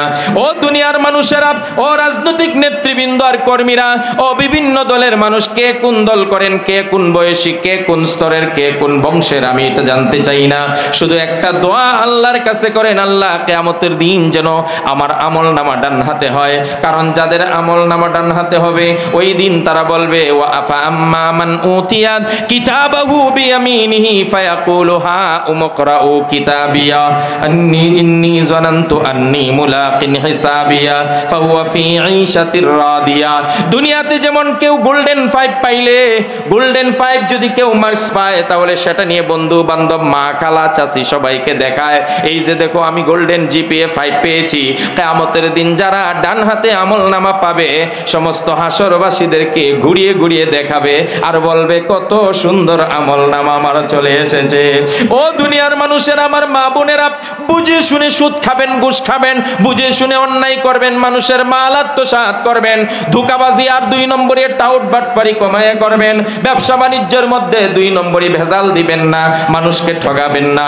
যে যে অন্যায়গুলো করছে একটু বুঝে শুনে করবেন, কারণ যদি সেই দিন বাম হাতে আমল নামা আসে ও আম্মা মান উতিয়া কিতাবাহু বিশিমালি, যাদের আমল নামা বাম হাতে দেওয়া হবে ফায়াকুলু বা আম্মা মান উতিয়া কিতাবাহু বিশিমালিহি ফায়াকুলু ইয়া লাইতানি লাম উতা কিতাবিয়া, আমাকে যে কিতাব দেওয়া হয়েছে এটা কি আমল নামা দেওয়া আছে, ওয়ালাম আদ্রি মা হিসাবিয়া, আমি তো এইটা কিছুই বুঝছি না, এমন কি আমল নামা আমাকে দেওয়া হয়েছে। আল্লাহ রাব্বুল আলামিনের কাছে সেই দিন বলবে মা আগনা আন্নি মালিয়া, আমার মাল, আমার সম্পদ, আমার টাকা পয়সা আজকে আযাব থেকে আমাকে বাঁচাইতে পারে নাই। হালাকা আন্নি সুলতানিয়া, আমার রাজত্ব শেষ হয়ে গেল, আমার ক্ষমতা কোথায় গেল? দুনিয়াতে আমি হুঙ্কার ছাড়ার সাথে সাথে, অঙ্গুলি হেলানো দেওয়ার সাথে সাথে 50টা মোটর সাইকেল আর 50টাই পিস্তল নিয়ে রাস্তায় নেমে যেত। আজকে হালাকা আন্নি সুলতানিয়া, আজকে আমার রাজত্ব নাই, আজকে আমার ক্ষমতা নাই, আজকে আমার ঘর থেকে বাইরে এলেই গণপিটুনি দেয়, আজকে আমাকে ঘর থেকে বের হইলেই জামা কাপড় ছিঁড়ে ফেলে, জনতায় চরম অপমান করে। একদিন আমি ছিলাম রাস্তার সেরা, অঙ্গুলি হেলানি দিলে মার্কেট ধ্বংস, মা জুড়ে চিৎকার দিয়ে আওয়াজ করলে মানুষের বাড়িঘর সব তছনছ করে ফেলতাম, ব্যবসা বাণিজ্যের থেকে সমানে চাঁদা তুলতাম, গুন্ডামি মস্তানি সব জায়গায় দেখাইতাম। হালাকা আন্নি সুলতানিয়া, আজকে আমার সব রাজত্ব শেষ হয়ে যাচ্ছে, সব শেষ হয়ে গেল। ওই সময় আল্লাহ বলবেন খুজু, ধর ধরো, ফাগুল্লু, বেরি পড়াও, সুম্মাল জাহিমা সাল্লু, জাহান্নামের দিকে টেনে নিয়ে যাও, সুম্মা ফি সিলসিলাতিন যারউহা ৭০ যিরাআন ফাসলুকু, ৭০ গজ আগুনের জিঞ্জির দিয়ে হাত পা বাঁধো। কথা বলেন ঠিক কিনা? যেদিন রাজত্ব শেষ হয়ে যায় সেদিন আর মুস্তাও চলে না, পেরাডু গাড়ি চলে না, সেদিন আর কেউ থাকে না, সেদিন হাত পাও পিছনে বেঁধে তারপরে সব জায়গায় ঘোরানো হয়। আল্লাহ বলছেন এটা, খুজু, ধরো, সুম্মাল জাহিমা সাল্লু, জাহান্নামে নিক্ষেপ করো, সুম্মা ফি সিলসিলাতিন যারউহা ৭০ যিরা, ৭০ গজ জিঞ্জির দিয়ে পেছাও। আব্দুল্লাহ ইবনে আব্বাস বলেন ৭০ গজ জিঞ্জির জাহান্নামীদের কেমনে পেছাবে? কয় মুখ দিয়ে আগুনের জিঞ্জির ঢুকাবে আর পায়খানার রাস্তা দিয়ে আরেক মাথা বের করবে। এরপরে মুরগিকে যেমন শিক পোড়া দেওয়া হয় দুই দিক দিয়ে শিক ঢুকাইয়া, ওইভাবে মানুষের পায়খানার রাস্তা দিয়ে ঢুকাবে, মুখ দিয়ে বাইর করবে, জিঞ্জিরগুলা পেঁচিয়ে পেঁচিয়ে তারপরে শিক পোড়া দেওয়া হবে। ওই দিনকে ভয় করেন, জুলুমকে বাদ দেন, ওয়াত্তাকু দাওয়াতাল মাজলুম, মাজলুমের বদদুয়া থেকে নিজেকে সেভ করো। যারা উহ শব্দ করেছে এই উহ শব্দ থেকে তোমরা বাঁচো, জুলুম করবা না, রিকশাওয়ালার উপর, ঠেলাওয়ালার উপর, নামাজির উপর, নিরীহ মানুষের উপর, ভিন্ন মতের উপর, বিরোধী দলের উপর, আলেমদের উপর, মুসল্লিদের উপর যারা নির্যাতন করে এদের পায়ে হাত দিয়া বলি আর কোনোদিন নির্যাতন করবেন না, জুলুম করবে না। আল জুলমু জুলুমাতুন ইয়াউমাল কিয়ামা, কিয়ামতের দিন জুলুম বিশাল অন্ধকার হয়ে আসবে, চোখে মুখে পথ দেখবেন না, জালিমকে আল্লাহ বরদাস্ত করতে পারেন না। এই জন্য রাসূল সাল্লাল্লাহু আলাইহি ওয়াসাল্লাম বলতেন মজলুমের বদদুয়া থেকে নিজেকে বাঁচাও, ফাইন্নাহু লাইসা বাইনাহা ওয়া বাইনাল্লাহি হিজাব, মজলুমের বদদুয়া আর আল্লাহর আরশের মাঝখানে কোনো পর্দা থাকে না, ডাইরেক্ট আল্লাহ পর্যন্ত পৌঁছে যায়। বদদুয়া জমতে জমতে বাস্ট হয়ে গেছে। এই জন্য আমরা যারা সামনে আসব তারাও জুলুম থেকে বাঁচতে হবে। কথা বলেন ঠিক কিনা? অতীত ইতিহাস থেকে সবাইকে শিক্ষা নিতে হবে, কারো প্রতি জুলুম করা যাবে না। এক, দুই নম্বর, সবাইকে মরতে হবে আর আল্লাহর সামনে জবাবদিহি করতে হবে। এই জবাবদিহি কথাটা বলেই শেষ করছি। আমি আগে বাংলাদেশ সংবিধান থেকে একটা ধারা আপনাদের সামনে পড়ি, দেখেন আমাদের দেশে দুর্নীতি কেমনে বন্ধ হবে, আমাদের দেশে ঘুষ বাণিজ্য কেমনে বন্ধ হবে, টেন্ডারবাজি কেমনে বন্ধ হবে। সংবিধানের একটা ধারার মধ্যে লেখা আছে বাংলাদেশের যিনি প্রেসিডেন্ট হবেন তিনি দায়িত্ব পালন করার সময়ে কারো কাছে জবাবদিহি করবেন না। প্রেসিডেন্টের কারো কাছে কি নাই? জবাবদিহি নাই। এক। দুই নম্বর, বাংলাদেশের রাষ্ট্রপতি যিনি হবেন তার বিরুদ্ধে কোনো ফৌজদারি মামলা করা যাবে না। কয়টা হইল? তিন। বাংলাদেশের রাষ্ট্রপতি যিনি হবেন তার বিরুদ্ধে গ্রেফতারি পরোয়ানা আদেশ কোনো আদালত দিতে পারবে না। ওয়ালাউ কানা খুনিয়ান ওয়ালাউ কানা জালিমান ওয়ালাউ কানা মুতকুরান। কি কমুকন? এই হলো বাংলাদেশের সংবিধান। রাষ্ট্রপতি বাংলাদেশের ১ নম্বর নাগরিক, ঠিক আছে, সুপ্রিম পাওয়ার সব ঠিক আছে, কিন্তু তিনি অন্যায় করলে কিছু বলা যাবে না, তার বিরুদ্ধে মামলা করা যাবে না। তো আপনার সংবিধান তো বলছে যাবে না।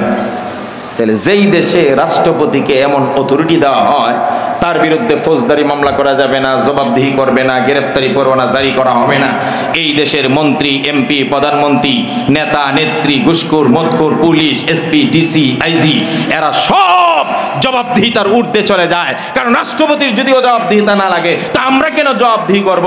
এই জন্যই ঘুষ বন্ধ হয় না, দুর্নীতি বন্ধ হয় না, রাহাজানি বন্ধ হয় না, ঘুষখোর বন্ধ হয় না, টেন্ডারবাজি বন্ধ হয় না। যদি রাষ্ট্রপতির বিরুদ্ধেও এমন আইন থাকতো, রাষ্ট্রপতি চুরি করলো তার বিরুদ্ধে মামলা করা যাবে, মানুষের জায়গা দখল করলে মামলা করা যাবে, খুন খারাপি করলে গ্রেফতারি পরোয়ানা জারি করা যাবে, জবাবদিহি করতে হবে জনগণের কাছে রাষ্ট্রপতিকে, তাহলে এই দেশে আর কোনোদিন দুর্নীতি হতো না। যতদিন এই ধারা পরিবর্তন না হবে ততদিন পর্যন্ত বাংলাদেশে দুর্নীতি বন্ধ হবে না। একটা সোনালী দিনের ইতিহাস। আমরা কেন ইসলামী রাষ্ট্র ব্যবস্থা চাই, আমরা কেন ইসলামী সমাজ ব্যবস্থা চাই, ছোট্ট একটা উদাহরণ দিয়ে আমার কথা শেষ করছি। সাইয়্যিদুনা আলী রাদিয়াল্লাহু তাআলা আনহু 22 লক্ষ বর্গ কিলোমিটার, বর্গ মাইল রাস্তার বা বর্গ মাইল সীমানার প্রধানমন্ত্রী, প্রেসিডেন্ট। কয় লক্ষ? বুঝেননি কতটুকু? এটা কেমনে বুঝায়? আমি সহজে বুঝাই। বাংলাদেশটা যত বড়, এই বাংলাদেশকে 46 দিয়া গুণ করলে যত বড় হবে, বুঝছেন নি? মানে 46টা বাংলাদেশ জোড়া করলে যত বড় হবে, এত বড় রাষ্ট্রের প্রেসিডেন্ট হলেন সাইয়্যিদুনা আলী রাদিয়াল্লাহু তাআলা। বাংলাদেশের প্রেসিডেন্টের সমানই ক্ষমতা। আচ্ছা, আলী রাদিয়াল্লাহু তাআলার একটা লোহার বর্ম হারায় গেছে, উটের উপর থেকে পড়ে গেছে রাত্রের আধারে, তিনি বলতে পারেন তো, খোঁজাখুঁজি করে পান নাই। সকালবেলা সাইয়্যিদুনা আলী রাদিয়াল্লাহু তাআলা রাষ্ট্রের প্রধান, প্রায় অর্ধ পৃথিবীর বাদশা, বাজারে গিয়ে দেখে একটা মুসলিম না, একটা ভিন্ন ধর্মের ইয়াহুদি উনার বর্মটায় বাজারে নিয়ে উঠাইছে বেচার জন্য।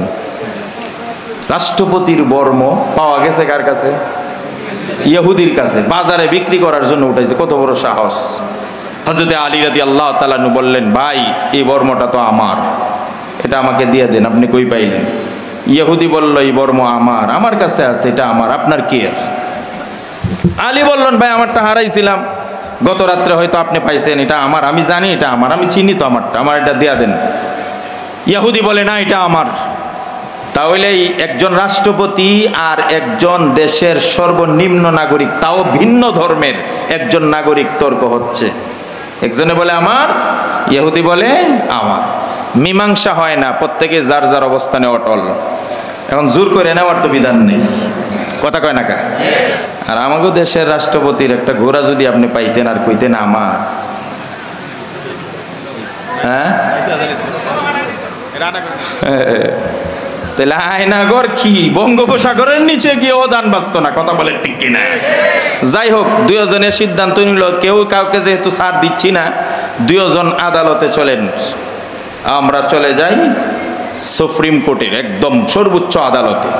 প্রধান বিচারপতি ছিলেন আলীর নিযুক্ত করা কাজী সুরাই। আলী হলেন রাষ্ট্রপতি আর তার নিযুক্ত প্রধান বিচারপতির নাম কাজী সুরাই। সেই কাজী সুরাই প্রধান বিচারপতির আদালতে পরের দিন আলী আর ইহুদি দুইজন দাঁড়াইছে, একজন বাদী আর একজন বিবাদী। কাজী সুরাই প্রধান বিচারপতি আলীকে জিজ্ঞেস করেন, আলী বলেন আপনার আরজি কি, বাদী কি জন্য আপনি মামলা দায়ের করছেন? সাইয়্যিদুনা আলী রাদিয়াল্লাহু তাআলা আনহু বলেন, মাননীয় প্রধান বিচারপতি, ওই যে লোকটা দেখা যায় ইহুদি ভাই, ওনার কাছে যে বর্মটা দেখা যায় লোহার বর্ম, এটা আমার।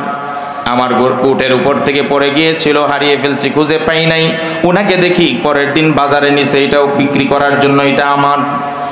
এবার কাজী প্রধান বিচারপতি কাজী সুরাই ইহুদিকে বললেন, ভাই আপনার কি বক্তব্য?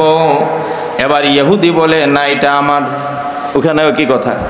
এটা আমার, এটা আমার দখলে আছে। আলী বলেন আমার, আর ইহুদি বলেন আমার, দুইজনই আমারের মধ্যেই আছে। এবার প্রশ্ন হলো, জাতির বিচারক যারা আছেন, মুরব্বী যারা আছেন, প্রমাণ কে দিবে, সাক্ষী কে দিবে বলুন তো দেখি। আপনারা তো মুরব্বীরা বিচার করেন, আর আমরাও মুফতি হইছি, আমরাও ফতোয়ার আইন পড়ে আইছি, দেখি এখন কোনটা পারে। দুইজনে বলছে আমার। এখন কে সাক্ষী দিবে বা প্রমাণ দিবে, কারে কইবেন আপনি? এটাও আছে উসুলে ইফতার কিতাবের মধ্যে, কাওয়াইদুল ফিকহ। আমিমুল ইহসান শাহ বড় আলেম ছিলেন, তিনার রচিত কাওয়াইদুল ফিকহের মধ্যে ফিকহ শাস্ত্রের উসুলে ইফতার একটা সূত্র আছে, ধারা আছে, সেখানে লেখা আছে আল বাইনাতু আলাল মুদ্দাই ওয়াল ইয়ামিনু আলা মান আনকারা। যে দাবি করবে সে প্রমাণ দিবে, আর যার কাছে থাকবে সে প্রমাণ দিবে না, বড় জোর সে কসম খায়া বলবে যে এটা আমার, কিন্তু তার উপরে প্রমাণ না। গড়িটা কার দখলে আছে এখন? তো প্রমাণ কি আমি দিব নাকি? এটা তো আমার দখলে আছেই। আপনি যদি দাবি করেন তাহলে প্রমাণ দিবেন কে? কারণ দাবি করছেন আপনি। যার কাছে থাকে সে প্রমাণ দেয় না, যে দাবি করে সে প্রমাণ দেয়। যার কাছে থাকে বড় জোর সে কসম খাইতে পারে, বলে হ কসম খাইয়া কইছে এটা আমারই, এটা যে আমার, এটা তো আমার দখলেই বোঝা যায়। এবার বুঝেন তো, আলী বলছেন আমার, ইহুদি বলছে আমার, বর্মটা ইহুদির দখলে, প্রমাণ দিবে, সাক্ষী দিবে কে? আলী। এই তো এতক্ষণে বুঝছেন বিচার। সামনে থেকে মুরব্বীরা বিচার করলে এই থিওরিটা মনে রাখেন। আলেমদেরকে কি মনে করছেন, মগা মনে করছেন নাকি? এবার কাজী শুরাই বলল আলী নিয়ম অনুযায়ী যেহেতু বর্মটা তার দখলে, সে সাক্ষ্য প্রমাণ দিবে না, সাক্ষ্য প্রমাণ আপনাকে দিতে হবে, কারণ দাবিদার আপনি। এবার আলী রাদিয়াল্লাহু তাআলা আনহু অর্ধ পৃথিবীর বাদশা হইয়া কাজী শুরাইয়ের সামনে বললেন, আমার ছেলে হাসান আর আমার আজাদকৃত গোলাম এই দুইজনে জানে এই বর্মটা আমার, সুতরাং হাসান রে আর ওই গোলাম রে হাজির করেন, এই দুইজনেই সাক্ষী দিবে এই বর্মটা যে আমার। এবার সাইয়্যিদুনা আলী রাদিয়াল্লাহু তাআলা যখন সাক্ষী দিছে, একজন ছেলে আর একজন তার গোলাম, অধীনস্থ, চাকর আর কি। আপনারা কি বলেন? দ্বিতীয় আরেকটা পয়েন্ট কোন? বাবার পক্ষে ছেলের সাক্ষী হইব, তো বাবার পক্ষে তো ছেলে এমনি না হইলেও কইব হয় এটা আমার বাবার, আর চাকরে তো কইব এটা বেটা চাকরি করি বেটা এটারে দিয়ালাম, কথা কয় না কা? এটাও চলবে না। কাজী শুরাই যিনি আলীর নিযুক্ত বিচারপতি, প্রধান বিচারপতি, সেই কাজী শুরাই মাননীয় রাষ্ট্রপতির মুখের উপর বলে দিলেন, মাননীয় রাষ্ট্রপতি নিজের পক্ষের সাক্ষী প্রমাণ নিজের ছেলে দিয়েও যেমন হবে না, গোলাম দিয়েও হবে না, কারণ ছেলে বাবার কথাই বলবে, গোলাম মনিবের কথাই বলবে, সুতরাং এই দুইজন ছাড়া অন্য কোনো সাক্ষী থাকলে বলেন। বিচারপতি প্রেসিডেন্টের মুখের উপর কইছে আপনার ছেলের সাক্ষী আপনার পক্ষে হবে না, আপনার গোলামের সাক্ষী আপনার পক্ষে হবে না। এই কথা একজন প্রেসিডেন্ট রে তার নিযুক্ত বিচারপতি যদি বাংলাদেশের সিনহায় বলতো, কথা কয় না। আমি খালি পয়েন্ট ধরাই দিচ্ছি, বাকিটা আপনারা বুঝেন না। শুধু খালি সিনহা সাহেব যদি এই কথাটা বলতো, এখন তো রাতের আধারে ইংল্যান্ড আর লন্ডন আর আমেরিকা ফাটাইছে, যদি কইতো আপনাকে প্রমাণ দিতে হবে আপনি কি সামনের দরজা দিয়ে আইছেন না পিছনের দরজা দিয়ে আইছেন, বিনা ভোটে আইছেন না ভোট সহ আইছেন, জনগণের ম্যান্ডেট নিছেন না নেন নাই, এই কথাটা যদি খালি বলতো, আমার দেশের প্রধানমন্ত্রীর সামনে আমেরিকা লন্ডন যাওয়া লাগতো না, বঙ্গোপসাগর অতল গোবরে আয়না করে জীবন কাটাইতে হতো। বুঝছেন নি? ইসলামী রাষ্ট্র আর বাংলাদেশের রাষ্ট্র তো কোনটা বালা? আমরাটাই বালা। আলী রাদিয়াল্লাহু তাআলা কয়, জাহাপনা আমার কাছে আমার ছেলে আর আমার গোলাম ছাড়া আর কোনো সাক্ষী নেই। এবার কাজী শুরাই বললেন, মাননীয় রাষ্ট্রপতি সাহেব, যেহেতু আপনার কাছে আপনার দাবির পক্ষে কোনো সাক্ষ্য নাই, প্রমাণ নাই, দলিল নাই, কিছুই নাই, সুতরাং দখলে যার জিনিস তার। যেহেতু ইহুদির দখলে বর্ম, নিয়ম অনুযায়ী হাজারো যদি বর্ম আপনার হয়ে থাকে, আইনে বলে বর্ম ইহুদির, আমি এটাই রায় দিয়া দিলাম। ইসলামী রাষ্ট্র ব্যবস্থা সাইয়্যিদুনা আলী রাদিয়াল্লাহু তাআলা আনহু অকপটে মেনে নিলেন, কোনো বাক্য খরচ করলেন না। ইহুদিও তার বর্ম নিয়ে বের হয়ে যাচ্ছেন আর চিন্তা করছে। দুনিয়ার মানুষেরা সেই দিন ইহুদি চিন্তা করল, এমন একজন ইসলাম ধর্মের রাষ্ট্রপ্রধান, যেই রাষ্ট্রে যেই ধর্মের রাষ্ট্র ব্যবস্থা এমন, রাষ্ট্রের প্রধানের বিরুদ্ধে তার নিযুক্ত কাজী আর বিচারক যখন রায় দিয়ে দেয়, সেটা আবার রাষ্ট্রপ্রধান যদি মেনে নেয়, এমন ধর্ম যদি হয়, এমন ধর্ম, সুন্দর ধর্ম, মানবতার ধর্ম রেখে আমি কেন বঞ্চিত হব?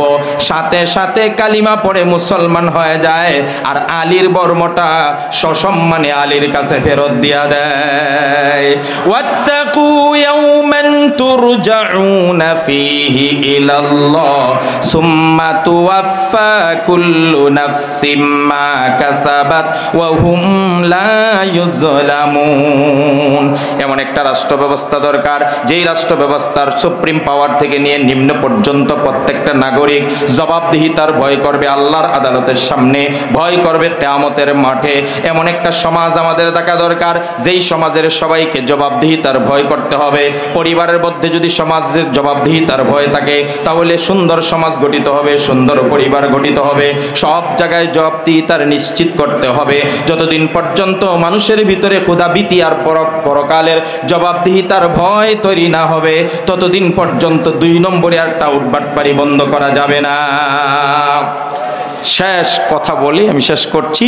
ইত্তেফাকুল উলামা পরিষদের প্রত্যেকটা সদস্য নবীর ওয়ারেস।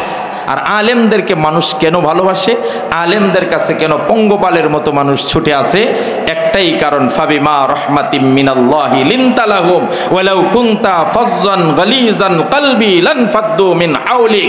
ইয়া রাসূলুল্লাহ, আল্লাহর রহমত আছে আপনার শরীরে, আপনার উপর আল্লাহর দয়া আছে, আপনার বডিতে আল্লাহর দয়া আছে, আপনার জবানে আল্লাহর রহমত আছে। এই জন্য মানুষের প্রতি আপনি অত্যন্ত সদয় নরম দিল। আপনি যদি রূঢ় আচরণকারী হতেন, আপনি যদি খুব কঠিন দিলের হতেন, একটা মানুষও আপনার কাছে আসবে না। সুতরাং বোঝা যায় যাদের মাথায় যাদের শরীরে আল্লাহর দয়া থাকে, আল্লাহর রহমত থাকে, এরা কি অহংকারী হয় না বিনয়ী হয়? সবাই কয় না? ওই যে দেখেন না, ওয়াইবাদুর রহমানিল্লাযীনা ইয়ামশুনা আলাল আরদি হাওনা।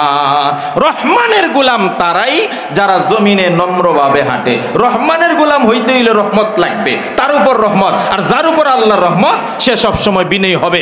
আপনারা দেখবেন আকাশ থেকে যখন রহমতের বৃষ্টি পড়ে তখন কি টিনের ঘরের ছালের উপর বৃষ্টি জমা হয়? কোথায় জমা হয়? মাটির কোন জায়গাটায়? সমতল জায়গায় না গর্তে?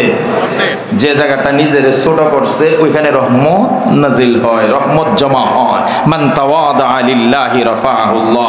আমাদের আলেমদেরকে আমরাও বলি, আমি নিজেকেও বলি, আপনারা যদি বলেন পায়ে ধরলে নামাজ পড়বেন, আমরা পায়ে ধরবো। যদি বলেন পায়ে ধরলে দাড়ি রাখবেন, পায়ে ধরবো। যদি বলেন পায়ে ধরলে পর্দা করবেন, পায়ে ধরবো। যদি বলেন ইসলামের উপর চলবেন, আপনাদের হাতে পায়ে ধরলে সেটা করব। দাওয়াতি মেজাজ নিয়ে যখন আমরা যাব, নামাজের দাওয়াত দিব, আমরা পিঠে হাত বুলাবো। তাবলিগের ভাইদের মতো পিঠে হাত বুলিয়ে দাওয়াত দিব।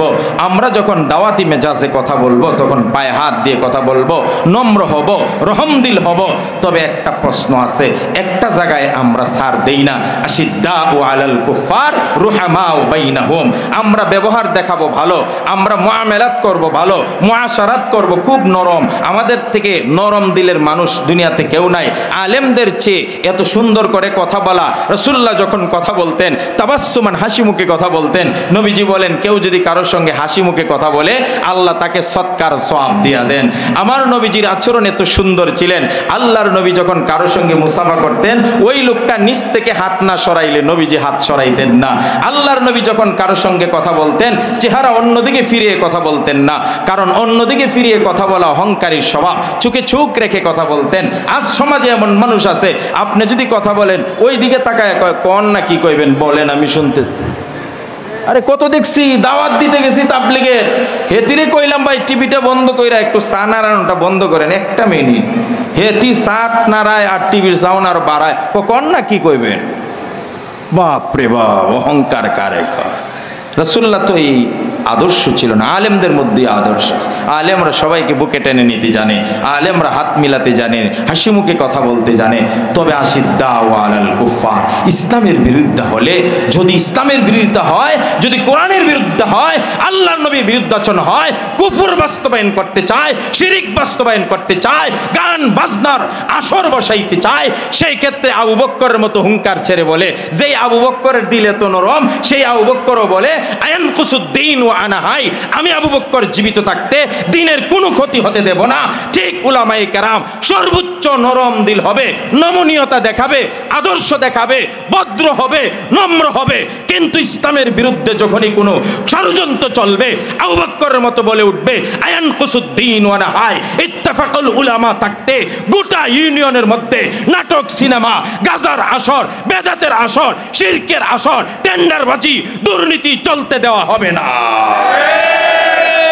আল্লাহ পাক আমাদেরকে ইত্তেফাকুল উলামার সকল আলেম ইমামদের সাথে মহব্বত রেখে দ্বীনের পক্ষে থাকার তৌফিক দেন, বলেন আমিন। আর জোরে বলেন আমিন। কিয়ামতের দিন আল্লাহর আদালতে জবাবদিহিতার ভয় অন্তরে পয়দা করে জান্নাতি পথে চলার তৌফিক দেন। সকলে বলছে আমিন। ওয়ামা আলাইনা ইল্লাল বালাগ। আসসালামু আলাইকুম ওয়া রাহমাতুল্লাহি ওয়া বারাকাতুহু। আলহামদুলিল্লাহ, এতক্ষণ পর্যন্ত কোরআন হাদিসের আলোকে